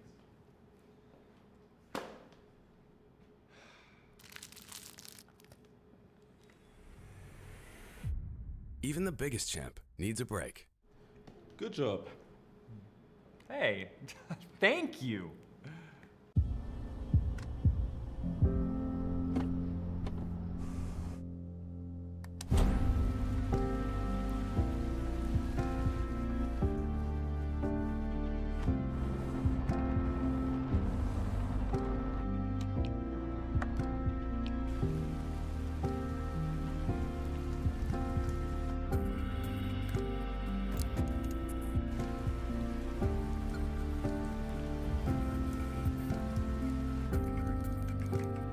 Wjedź do elektryzującego świata esportu i zagraj z nami. Moc energii zapewnia elektryczna Kia EV6.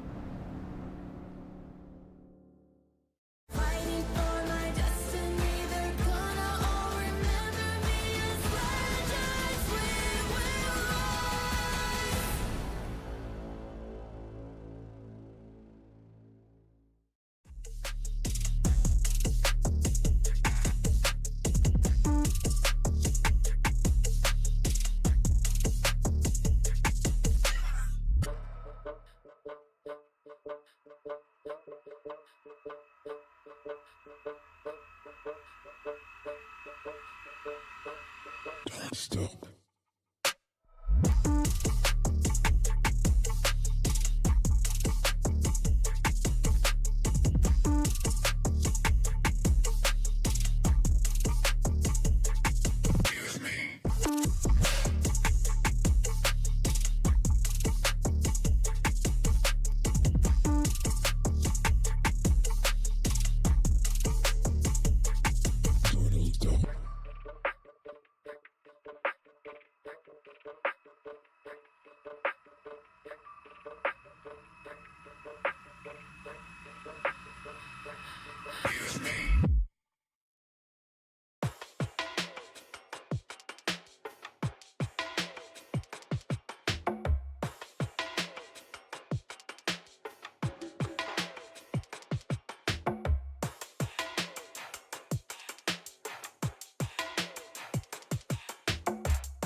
And as the evening goes, everybody, we are still here and waiting for the match number 4, as Kasper mentioned right before going into the break. It's the most 50-50 match of all of them. 1-3 for Iron Wolves, 1-3 for Matty USA LODIS. One of these teams is going to find the second win this season.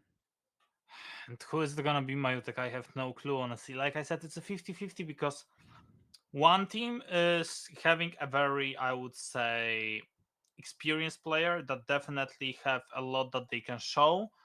The other ones, well, it's more of a young team that can definitely do a lot, but to be honest, I'm not quite sure if they will be able to. So far, I don't have my own favorites right now. I'm gonna be honest with you. I don't have my own favorites. It's just like looking at this, it just feels like every single team is having a different structure, is playing a little bit different, and definitely I would say Matty USA LODIS is one of them, because they are just like so unique with their approach. Like they can always Galio pick if they have the possibility. When they Galio pick, they can always try to surprise.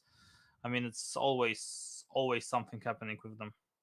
Yeah, there are some special picks for them, 100%. Yone on the top lane, not everybody is picking him these days. Galio, Aurelion Sol, Kai'Sa, AP Kai'Sa on the mid lane for Domoles. That's some specials coming from those guys. And the rest of the team, I mean, Ketim with some Ultraliga experience, Zelar and Xavi coming in as the freshmen, as the debutants of the season. We can't expect much from them, and they are not performing as the best duo in the league, but still they beat it back to the game on the day number 2. So still a lot of things to be shown from the side of Matty USA LODIS. Matty USA LODIS, I mean, definitely a chance for them to make a win right now, right here, right now. So far the bans not surprising, not one bit. And let's see what is gonna happen. Let's see, right now a lot of bans coming for the junglers. No Viego, no Sejuani, no Vi, and also Rumble, who might be considered a jungler from time to time. Same as Skarner, pretty much the same topic. So a fight for comfortable junglers. Are we going to see a first pick of the kind? That's definitely a possibility, but we need to remember there's Roof and Ants on the bottom lane, so I wouldn't be surprised if they just decide to go for Jinx for Roof just because they want to, or Tristana for that matter for Domas or Roof. That's also good. A lot of open picks that Lodis USA can go for. Jinx, Ivern, Galio Band, obviously in this situation. Caitlyn, like we know, they like to play, so it's not gonna be Jinx and Ivern, it's gonna be Caitlyn and Ivern.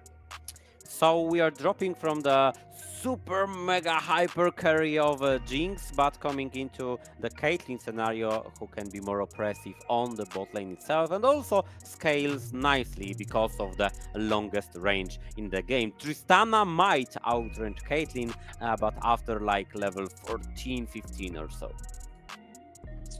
Yeah, this Kate, I mean, she's gonna need some time to be able to definitely grow into the system. Right now, this Zac is gonna be very problematic. I hate this Zac for this Caitlyn because it's gonna be just so tough, so tough to play. And we also get the Korotkiy in this rotation, which means both Korotkiy and Tristana could go to both mid and bot lane, so that's interesting to see what will happen. Usually we see Tristana on the mid lane, but we could have some variations depending on the pick of the enemy team. And you looked kind of happy about this Poppy pick. Because this Poppy pick is super good. What does Zac wants to do? He wants to jump in. What does Tristana wants to do? She wants to jump in. Poppy counters all of that. So that's definitely a valuable pick. Who is gonna play her? I guess it's gonna be either PMK or Xavi, and we will see. Yeah, also nice flex pick, dependent on what will happen on the top lane. But right now we are seeing bot lane bans. I mean, Nami being thrown out from the draft. We don't see a Lucian here, but it's still a read of the tactics from the side of both coaches, Inca and Toxicness. How Iron Wolves are going to answer to that with yet another support ban. Yeah, another support ban, and we will see what is gonna be happening right here. Is gonna be Braum and Nami trying to make the miracles happen. That's why they ban him. Braum would be good, obviously, against Poppy. It would have been given some definitely room to work with. But supports, strong supports open for Xavi. Look at that. They didn't ban Lux, they didn't ban Morgana. It's only Karma ban. So if I'm him, I'm just going for Lux / Morgana and I'm just chilling because like this bot lane is gonna give you a lot. Might be Lux. I am not sure if I have ever seen Xavi play Lux in the second division, but the first Ultraliga is a different playground for them. But I definitely have seen Domoles playing LeBlanc, and that's a nice pickup for him.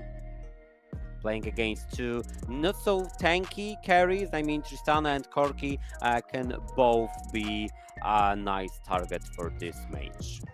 Plus, it's obviously Poppy with LeBlanc, so this is, I wouldn't say it's a 2v2 duo like it was with, let's say, I don't know, LeBlanc Lee Sin, but it's kind of similar. It sets you up well. Same with Renekton, but if Renekton is picked, that means this Jack is gonna go into the jungle, and I'm not quite sure if Yanxas is the best holder of Jacks, honestly. Like, with all respect, I'm just not quite sure.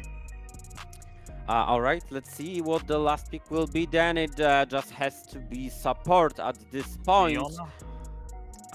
Maybe something with an engaged tool, or maybe, yes, that is an engaged tool, but with a different approach to this. We are seeing Bard for the first time in the season.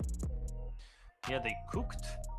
They absolutely cooked. Janna would be very interesting, but I'm not expecting Janna here. What is gonna be the last pick for Xavi? Gnar. That would mean that Poppy is going support. That would be interesting to see.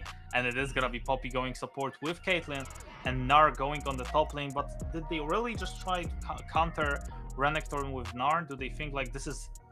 you know, I'm just not the biggest fan of trying to play it this way. I'm just like not the biggest fan because I feel like this is such a specific comp that it's gonna be so hard for them to work. I'm not sure.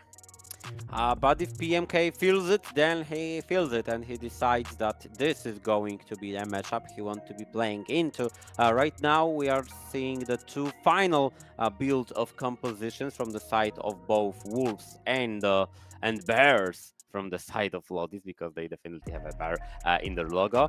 So yeah, that was it. I see that you picked Matty USA Lodis in your predictions. Can you quickly go through it? Because I picked them based on the second division appearance. Well, I picked them because I thought that playing versus the teams that are worse than usual, which in my opinion Iron Wolves is, should favor them. But quite honestly, seeing how they play right now, and specifically looking at, I would say the draft that they picked, if I had a coin, I would definitely flip the coin and choose the other team. I'm not quite sure with this draft, but honestly, they proved me wrong before. So I'm not gonna count them out just yet. And the draft is looking rather interesting. I mean, we're having Ivan and Poppy to create space. We are having Caitlyn. It's not 14.10 where Caitlyn were basically picked or banned, but still not that bad of a champion. So hey, let's give this benefit of doubt to Lodis and see how this cooked draft will work. In the end, it's Inca plus Toxicness, experienced duo of coaches against, yeah, we saw it. The coach Brak, the famous coach of Ultraliga, that is not doing so well recently. Well, Coach Brack definitely needs to practice some drafting tools. I think if he does, maybe then there's a possibility of trying to create the advantage for them. Maybe then, but yeah, apart from that, I don't think so. This is going to be the match for a team to try to jump out from the space where it is really dangerous, because at the end of the season we will not only have playoffs, not only EMEA Masters, not only that, one of the teams will face three teams from the second division in the promotion tournament, and Matty USA Lodis with 0 points currently, as they just advanced into the first division, and Iron Wolves and not that many points from the previous season, so they need to be fighting for their lives to keep the spot in the first ERL. And they absolutely will be, but we will see if they will be able to do it. I'm curious of this Poppy, because Poppy overall as a pick, she definitely has a lot of value when she is played on top. But on support, she's gonna need some time. Obviously, she will be still playing Warmox, so it doesn't matter that much. But yeah, she's gonna need some time. She's gonna need some items, and I'm not sure if in this specific game she's gonna get it. And Poppy has been picked mainly towards Zach, as you mentioned before in the draft, to counter his engage. And on the bot lane, against Bart, it might be pretty tough, because the range against melee, specific of the support matchup, is that Bart is going to be constantly poking Poppy and looking for an engage angles to just pin somebody against the wall. Is going to be difficult for Xavi.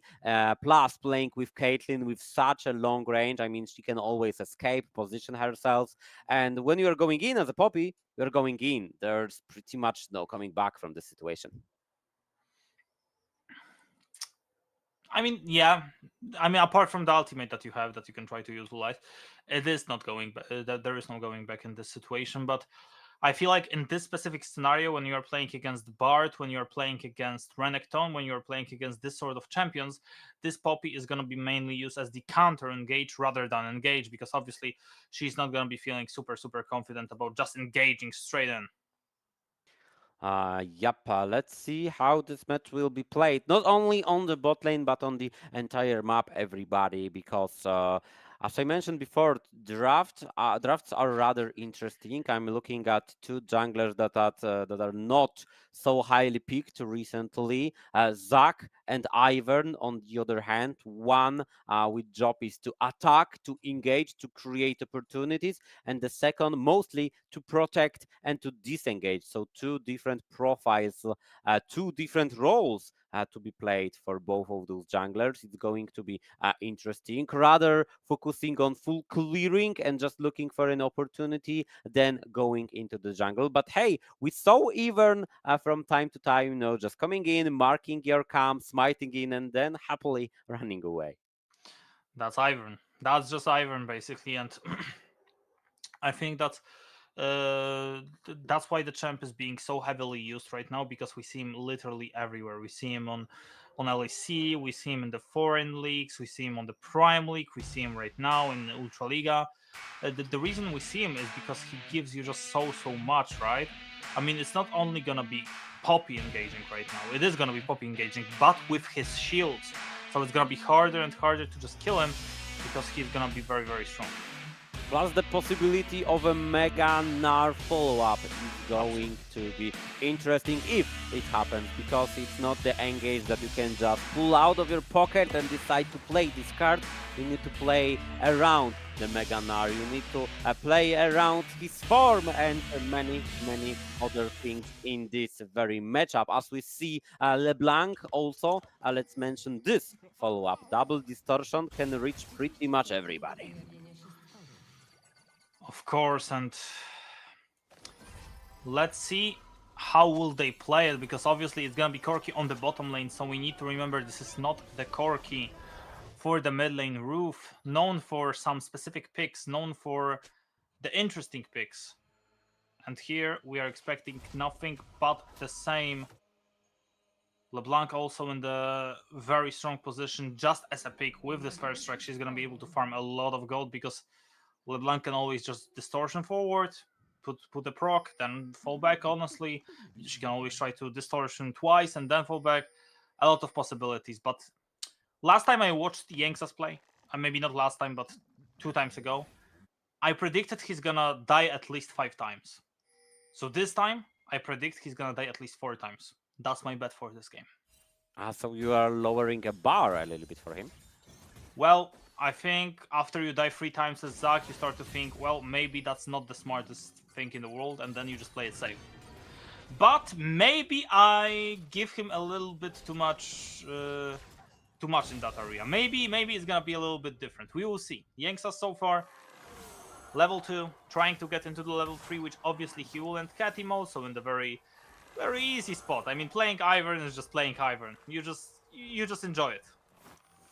You definitely do. You don't even have to fight for the camps. I mean, you can't even fight for the camps, as you are a friend of the forest, so you're just marking them and collecting as we speak. There is a vision ward on his Raptors, but Domas can't really do anything about it, nor do Jenksas, as he's just on the blue.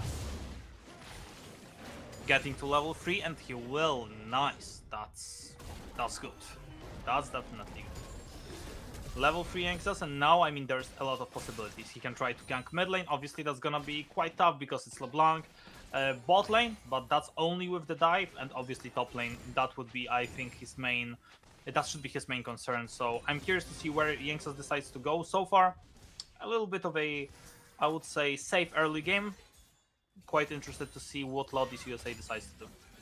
Yeah, but as a Zach, I mean, puffing towards the bot lane when you know there's a long-range Caitlyn that probably won't walk up to you. There's a Poppy that could easily disengage you, and pretty much only you. I'm not counting, Korotkiy using Valkyria as a real threat to it. So it should be like full clear into then deciding to do something on the map. And yeah, top lane should be his main goal.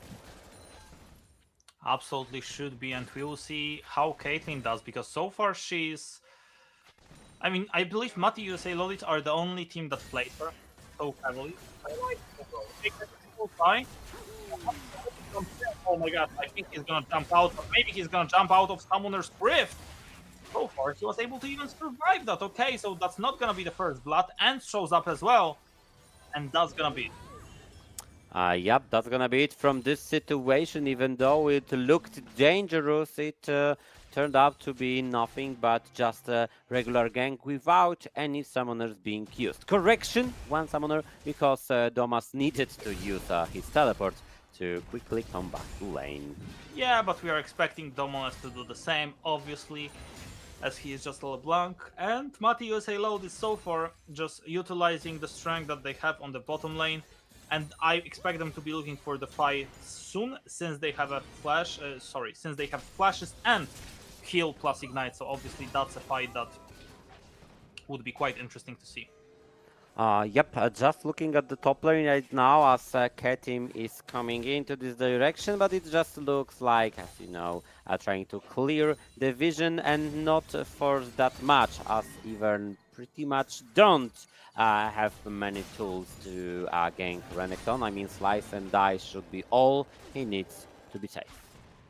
Absolutely. And Xelaru, look at that. I mean, just 4 auto attacks for free. I know it's only auto attacks from Caitlyn, but still, he got it for free. You always take those, and you're always gonna be quite happy with that. And I would say Matty USA LODIS, they need to be careful because they are the ones that are scaling way worse.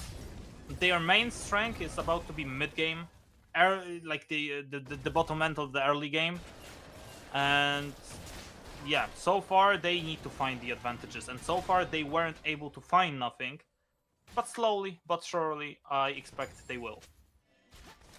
I mean, you know, with Caitlyn, you are sometimes kind of struggling in the mid game, but with such a great disengage tools as Poppy and protection tools as Ivern provides, Zelar should be just fine in this very scenario. Right now, quickly looking at the first recalls and what did everybody buy, looks like Matty USA LODIS players decided mostly to go with some boots. I mean, as an Ivern, that's understandable. As a Gnar, pretty much the same, as you want to kite your opponent. Jinxas trying to start the Drake, or at least check if nobody is hovering around.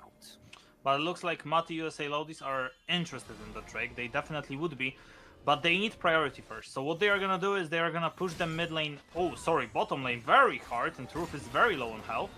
And when they push it, they are just gonna make sure that they have this priority, gonna go straight into the Drake. But that's the problem. When they farm the minions, and as we see they farm them quite immediately, there's no way that with this priority they will be able to start the Drake immediately, which means that this Drake won't be taken, which means it's another minute that gives advantage towards Iron Wolves, but this is a trade that's definitely favoring Domas because he used his ultimate. Yep, and he's also a little bit healthier than Domoles. Domoles is just trying to go for this trade as he knows Ketim's around. Yeah, and this shield from Ketim is just perfect. The flash, the kill, and first blood for Galio King. Domoles is definitely alive. And he's not even going to pay a full price for this elimination as he survives. The creeps try to finish the job, but not enough as the Iverns and his shields are way more powerful. Ketim just hit level 6, which means that he's going to summon the Daisy and finish the Drake without any problems, because mid lane is dead and bot lane is being pushed. Absolutely, PMK will be able to get some of the minions, so he's 10 minions. Okay, he will be 11 minions at least behind, so that's never a perfect situation for him. But hey, it's all that matters is that at least they get a kill. They are ahead right now in gold, and the quick replay of what happened. Yeah, let's see it once again. Domoles coming in, trying to fight with Domas as he wasn't expecting Ivern here, and Domoles also flashing on his fates and making sure that the shield from Ivern is not only a defensive ability, but also deals some additional damage that provides this very first blood to LeBlanc. And let's see if they're gonna be able to do anything else right now, because it feels like, ooh, that's a nice poke. I mean, that's just one rocket, and that's AD Korotkiy, by the way. I'm expecting to seeing this sort of views from AP Korotkiy, but Yeah, AD apparently plays well as well right now. You know, Thomas? that's the case with Serrated Dirk. Basically, that's so big of a power spike for every champion that uses ability that we are all surprised that, oh my god, this guy deals a lot of damage. Yeah, because nobody's building armor, so you're basically dealing true damage. Plus, Korotkiy is dealing 15% of his damage as a true damage. Yeah, that's always gonna be an issue. And trades in the mid lane. Not surprised about those. We are gonna see a lot of those right now. And Lodis USA, even though they got a kill, even though they were ahead, now they are behind in gold. That's interesting, obviously. Plate being taken on the bottom lane. Plus, apart from that, there is a, I would say, farm discrepancy. Farm advantage for this Zac, farm advantage for Renekton, for Tristana, for Korotkiy, pretty much everywhere. Jinxas? Hello? Jinxas. I mean, I gave him 4, right? Can I change it to 5, please? This one is free, okay? This one is free. This one is like literally the freebie. I mean, yes, I can agree on that, but you need to explain what was going through Jinx's head. No, I don't need to. That's the case, bro. I don't need to do it.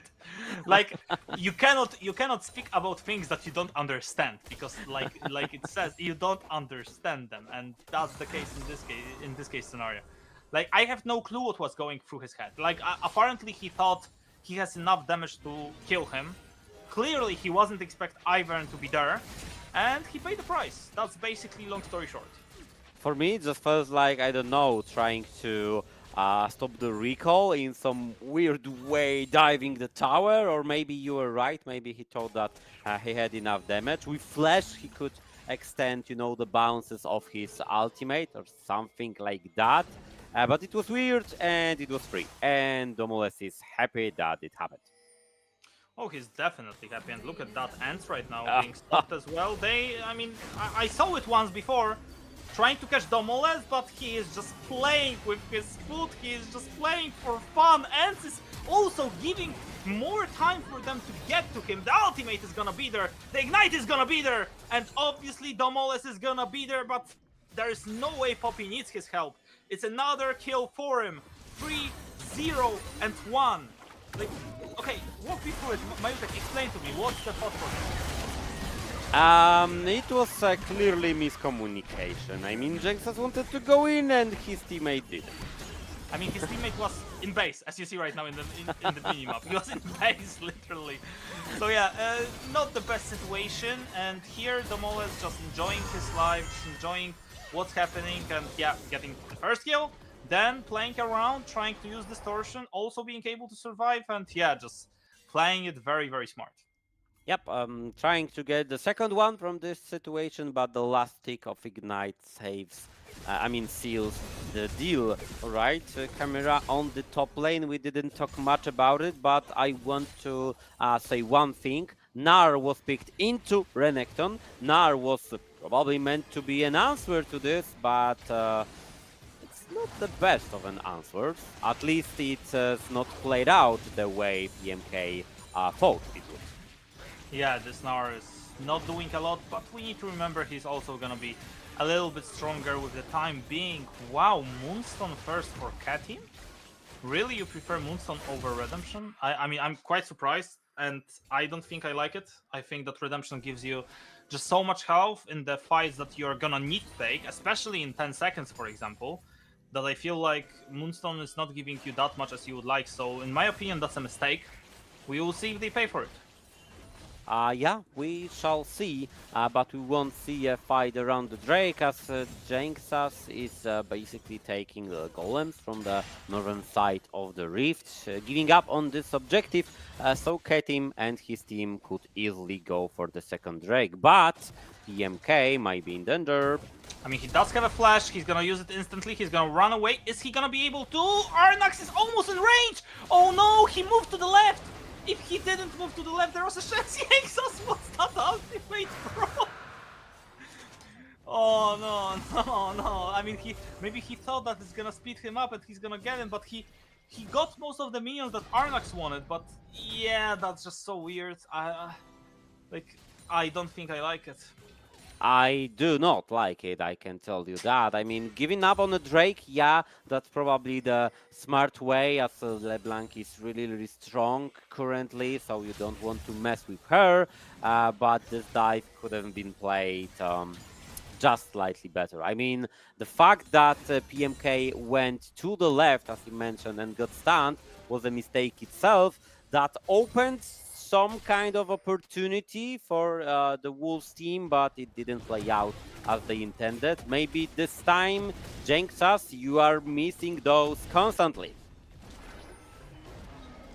And PMK is on the Mega Gnar, so there's no way they can do something about it. But look at Domas. Domas is on the weird flank right now. Oh! Okay, he's gonna be able to jump out. Nothing happened. But I mean, that's the signal, at least for me, that there are some communication issues in the side of Iron Wolves. I mean, once again, we are seeing one player trying to force one thing, and the second player is not being on the same page, as we saw now. Jenksas trying to go in, Domas sneaking in the back lane, then Jenksas basically disengaging from the whole fight, and Domas is like, okay, but I'm on the wrong side of the map. Luckily, I have my rocket jump, so I could escape, but in other situation, I would be doomed. And look at that, Ketim is going for the fight because he does have Moonstone, obviously, so he's feeling very, very strong. Domoles with another distortion being available. Is it gonna be the kill? Oh my god, he's following! He's gonna get stunned, he doesn't have his distortion back, he will need to flash. Oh my god, he doesn't flash, he's being stunned up, but he is able to stay alive! And the kill goes the way of Ketim. So overall, Lodis USA Lodis, I wanted to say, they feel quite confident about what's happening right now. This game could still be perfect. Maybe there is an USA in their name, but it's definitely not NA. They are playing way, way clearer than the northern teams of League of Legends, but Iron Wolves, they got lost in the woods. Ooh, Domoles is there. Domoles is gonna be looking for some solo bolos! That was clean! Clean and easy, my friend. Clean and easy. Right, it's going to be maybe a tower for them. I mean, that would be the second one. Caitlyn is really, really good in taking those towers, but Zellar didn't visit the base for quite some time. He should have his Infinity Edge ready in the shop. Right after this wave, he should recall, I assume. There is no way he's going to force this tower alone.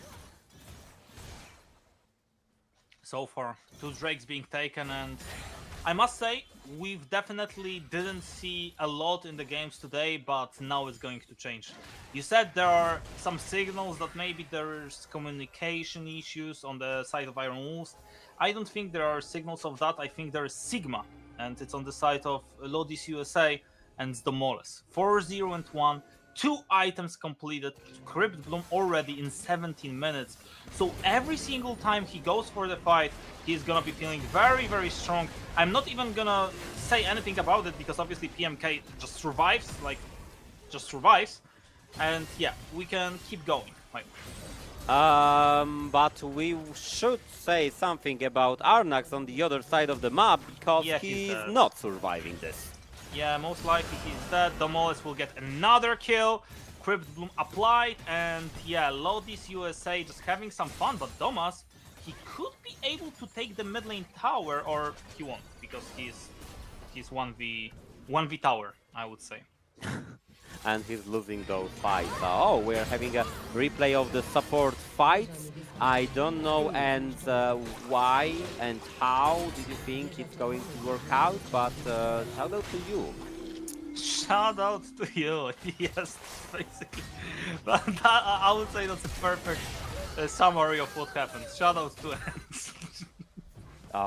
Yeah, I mean, Arnax, at least Arnax had a tower on his side, and there were 4 enemies attacking him. I mean, he was trying, right? He was trying to you know, penetrate the back lane of Matty USA LODIS structures. So I'm not blaming Arnax. I'm just wondering what Ends did. Not now. I like this. Cameraman, give me more of that. I need to see Yanksas. trying to engage onto the backline. That's what I want to see right now. I mean, with all jokes aside, Iron Wolves can still win this game. I'm not saying no, but yeah, the sole point for Lodis. Yes, sir. Let's go. Oh no, that's not the best engage. But he, you know, found a place to land where Poppy couldn't reach him, so he wasn't interrupted. Demoles, calm down, please. I mean, he it's only literally... 19 minutes of the game and you are already one-shotting people. Yeah, he literally one-shotted him. That was what, one auto attack, and it could have been the end. And now, Fire Drake for Lodis USA. They are completely controlling the game. Yanksas is just chilling in the pool. That's what we love to see. Yeah, probably. I mean, maybe we would love to see some engages and plays from the side of Iron Wolves, but at least if they won't find success in this, then they will have fun. Looks like they are not. Maybe if you're like beating, because they are the one, I know, being not punched. Right now it's like, you know, kicking the one who's lying on the floor.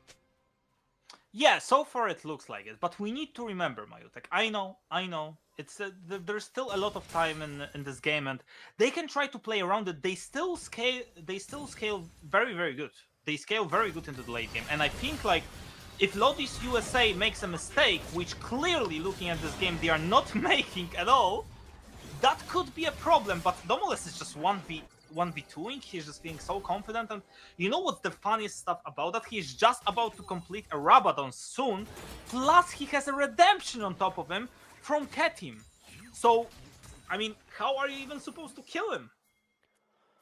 I don't know, but you need to try to do it before he kills you, and it will be way, way easier for the LeBlanc. We didn't see a scroll up. Come on, cameraman. You can do better than that. Domoles! It's always happening like that. Okay, Xavi, face checks the Zach, but who is gonna win this fight? Okay, yeah, we need to see Domas. We need to see Domas, by the way.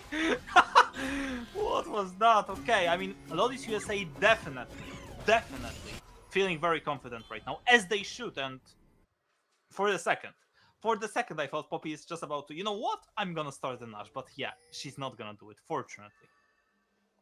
Nope, just, you know, wandering around, trying to look what is happening and going to a base. And we are right now looking at Jenksas quite frequently in the last couple of minutes, because we all want to see Zach jumping on top of 3 to 4 people.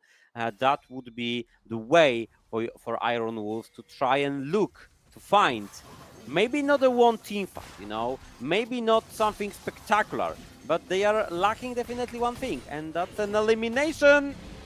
Nah. Well, Yanksas, he's in the middle of nowhere getting poked, and yeah, he cannot even answer. And bad news for you, Iron Wolves, because Domoles just completed his 3rd item. Meanwhile, your carry is on 1 item. Have fun. Yup, and PMK is not even needed in this match. 0-0-0. He just needs to stretch the map, you know, play through the side, try to gather at least one enemy on him, and Domoles plus Ketim, I believe, could do 2v4. And, well, they are going on Yanksas. There's a lot of damage, and they will be able to get him. That means free vision around the Baron. Do they want to start the Nash? Do they think about starting the Nash? Because like they stay here, and I just thought, you know, it's 30 seconds, you have a lot of damage, you can try to go for it. But no, they decided to play it safe. Xelar, I wanted to say he's caught off guard, but no, he's not caught off guard. It's Xavi on the front line, he's being super confident. There is Daisy as well, there is damage as well, and there is no Iron Wolves here. It's the House of Dragons, and Dragons eats wolves. It's Lodis USA plus Sniper Elite, 13-0.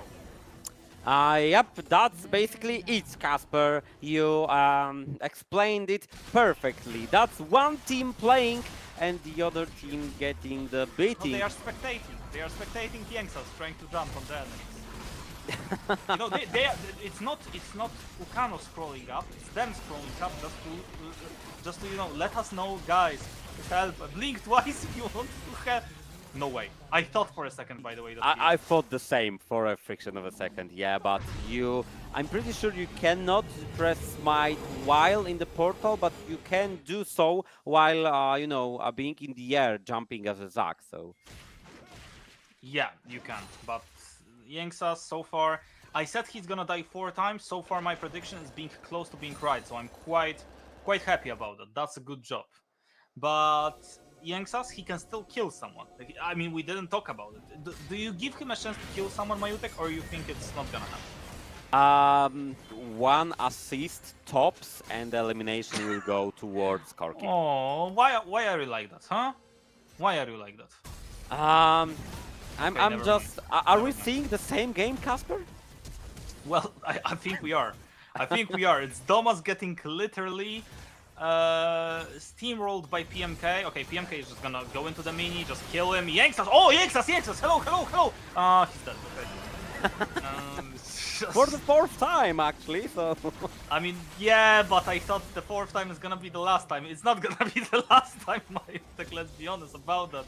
It's Lodis USA having the Nash, having the Hextech Soul, having everything. This is the... I said this is gonna be the biggest 50-50 of today's. So far, it's the biggest stomp of today.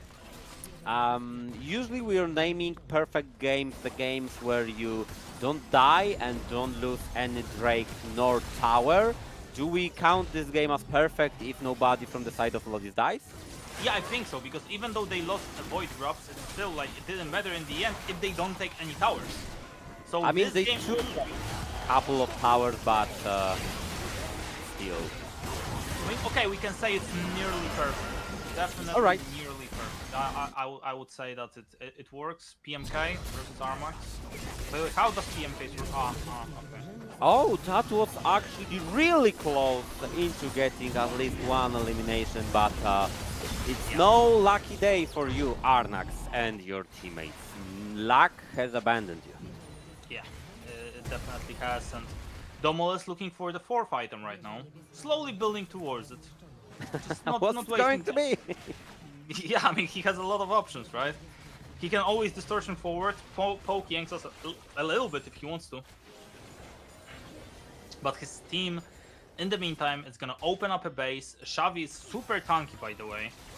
He's like 4k health right now. And yeah, 2 inhibitors should be a minimum. I do believe that it's going to be free, and then maybe, just maybe, Lodis will think about, you know, going back, resetting, or doing anything tactical, not trying to force us many plays, because they are deathless this game. And I do believe their main goal right now is to remain deathless, because the win is just a matter of minutes. Yeah, they play really good, really good. But by the way, I'll give you a I don't know how do you call it in English. A clue, a hint? No, not a hint. But a funny fact. I will give you a funny fact. Okay? You want to see a funny fact? Okay, the funny fact is that you just said the word deathless, right? And you know why the Polish AD carry decided to name himself Deathless? Because that means deathless. As far as I know, and Deathless was playing in the 2nd division, he didn't have a single game being Deathless. But so he named it himself. Maybe he named himself like that. Reconsider renaming. He's not playing anymore, he's retired, leave him alone. Hey, but didn't we say similar things to Iron Wolves roster member, that they were retired? Well, looking at this game, I don't want to say it, Majutek, I don't want to say it. But maybe, just maybe. I mean, Lodis USA going for the end at 0-16 right now. And, well, the ultimate from Bart will count. The engage from Yanksas won't. Yanksas in the middle of nowhere once again. Yanksas died 5 times, ladies and gentlemen, but it still doesn't matter, because what matters is someone actually dies. PMK, how could you do that, my friend? It was a perfect game. No, PMK, no! That was the biggest hit that Matty USA LODIS took in this match. That was this one death, and the rest is history, ladies and gentlemen. And Iron Wolves don't want to rewind the history anymore. Yeah, definitely not. Definitely not. And well, it was a funny game. It was definitely a funny game. Indeed. I liked it, but I don't think Irons enjoyed it. I think they really didn't have a lot to enjoy. But I'm sure that someone did enjoy it, and we have this someone with us on the interview. It's gonna obviously be Xavi. Hello, my friend. Hello, guys. Walk me through your draft, because it was clearly a specific intended draft. You had Poppy, you flexed Poppy because it looked like maybe she's about to go into top lane, into jungle. You played it yourself. How did you come up with it? To be honest, after Poppy pick, I just disconnected myself from the draft, as I'm not Poppy player kinda. Then I just decided that I let team carry. I just press W on their jumps, and just take the bullet for the team. But that's basically what I did in the draft. Yeah, we are more familiar with you on different champions, like Braum, for exactly. Hello, Xavi, long time no see. Hello, Since Majutek. you left the second division to conquer the first. Maybe the conquering is starting slowly, but you have beaten back to the game. That was a really nice game from your side. Now you're collecting the second win. I didn't have an opportunity to ask. I need to ask this question right now. What are the goals for Matty USA LODIS in the season? Because in the second division, you were talking, 1-year project. Yeah, we are going to go into the promotion tournament and fight. You were rewarded with an instant promotion. So what are the goals right now? Right now, the goals are to get into playoffs, and that would probably mean EU Masters. It would be really fun to play in EU Masters. And yeah, that's basically the goal. We got SK points. That means we got 0 points. So actually, any other place than playoffs gives us relegations, I think. So to avoid that, we need to play as the best as we can, in order to get into playoffs and avoid relegations. Yeah. And I mean, so far you've been playing really, really well. And what was the approach coming into this game today? Because you felt like we've seen good performances from you, but we hadn't seen a performance like that from you, like a pure dominant win. What was the atmosphere on the broadcast, on the TeamSpeak, obviously, or on the Discord? How did you feel overall? Well, during the warm up, we weren't really energetic. I think most of us still lived with the last week that we went 0-2 there. But we know that Iron Wolves isn't the best team. Actually, it's the worst team, I would say, in the Ultraliga, and we needed to win. As in, when we played back to the game, we knew that they are the best team, or one of the best teams. So even if we lose, we need to play without hesitations, because no one expects us to win. But here, I think all of us wanted and needed the win, and we are ready for Anonymo tomorrow. Fantastic. That's great. I actually wanted to ask this question, so let's go into this topic. It's not that scary Anonymo from the spring season. It's a way different team as you see right now. A lot of players coming from the second division, which you or your colleagues should know. So how's the preparation for tomorrow going? Is it going to be too weak for you guys? Actually, what I've seen from Anonymo, I can easily say that we are better than them. They are hard inting everything. Only Yeti is trying in the team. So if we lose tomorrow, I would be very disappointed and actually shocked, because I saw the Soraka draft today and was who is behind all this stuff? That's a great question, my friend. I have no idea. Last week versus devils.one, they were what, 6k gold ahead, and no one wanted to engage. Only Yeti tried. Azir was melee ranging every team fight, and no one killed him. Like, come on, guys. You can't do that against us. I always engage. I always engage. That's why I have the most deaths in Ultraliga. I mean, you could have the most deaths, but if your team is gonna have the most wins or a lot of wins, it's not gonna I matter take in that. the end. I take that. Yeah, we take that as well. It was a great pleasure seeing you, Xavi. Obviously, shout out anyone you want, even in your native language. Feel free, my friend. Okay, shout out my boys from Wolsztyn. Shout out my boys from AWF Poznań. Shout out my girlfriend Amelia in the back. Shout out my parents, my grandparents, and my brother Konyo, and my friend Marcin. That's all. A lot of shout outs. Thank you very much for every single one of them. Ladies and gentlemen, this is Xavi, the support of Matty USA LODIS. We are hoping to see you more frequently on the interview. Thank you very much and good luck tomorrow, my friends. Thank you. Bye-bye. That was a day, Majutek. That was a day. And that was a game to end it with. I mean, almost perfect. Just one death from the side of the top laner. But that's it. That was pretty much a stomp. A very, very controlled one. I mean, how often do you see games where pretty much nobody from the side of one team is dying? Like once a year or so? So the limit is there. We are not going to see many games like it. We are going to only see the crazy ones as we've seen before. And speaking of crazy, I want to see the schedule for tomorrow because I feel like if I already know that Anonymo is going to be playing versus Lodis, which is going to be the game 3 of the evening, I want to see more, and we are going to see more. Zero Tenacity versus devils.one should be a slow start of the evening, but then Forsaken Grip Joe, like I said, Orbit Anonymo versus Matty Lodis, and Iron Wolves versus Back to the Game.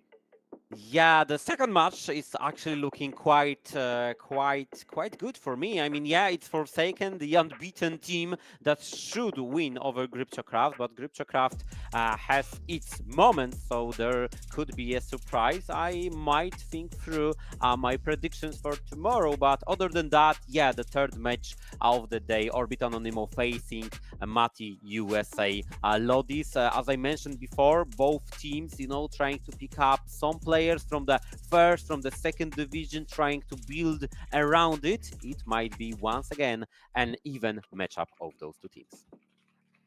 Yeah, absolutely, and I cannot wait, Majutek. I cannot wait. Tomorrow I'm gonna be on the Polish broadcast, but I know you're gonna be here, right? I'm gonna be here and Solari is gonna be here. That's always great to cast with Solari. So maybe we will not talk with each other about the games, but we will be talking about the same games tomorrow. Absolutely, and that's gonna be absolutely fantastic, and I cannot wait to hear from you. I cannot wait to see that later on when I come back home. And if you want to listen to the Polish broadcast, obviously I will be there. But if you don't understand Polish, stay here, my friends.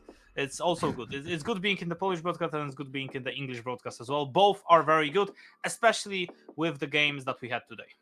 And the best is, of course, Samsung Galaxy Ultraliga. Once again, ladies and gentlemen, we are sending 4 teams to EMEA Master this year. So we are clearly the best region, right? Right. So with this positive message, let's slowly go to an end of this broadcast. It was a pleasure, as always, for me, Rafał, Majutek, Szczepanek, to be casting with you, Kasper, Gutkowski, and for you, our beloved viewers. So take care and see you tomorrow at either Polish or English broadcast. We will be checking. Sí, ¿vos de qué parte sos? Yo de aquí. Ah, mira, ¿Tú de qué parte eres?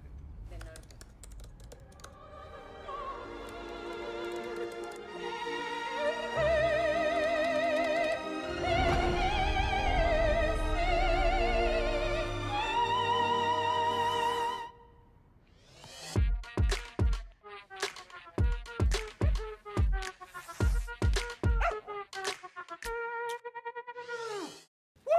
Oh man, I feel like that was my best intro ever. Yeah, not bad, hey, not bad. Same. I can go pro. You know it as well. I also know you can dance. You should join me next time. And yes, I feel like you've also deserved a bit of a break. You've earned it. Thanks.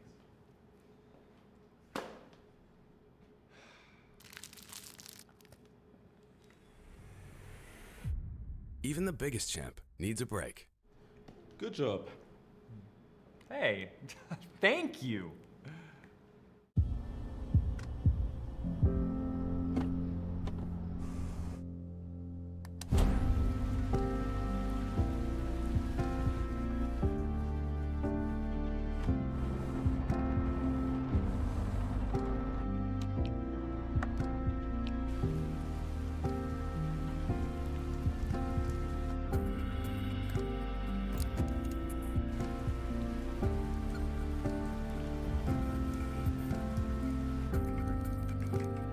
Wjedź do elektryzującego świata e-sportu i zagraj z nami. Moc energii zapewnia elektryczna Kia EV6.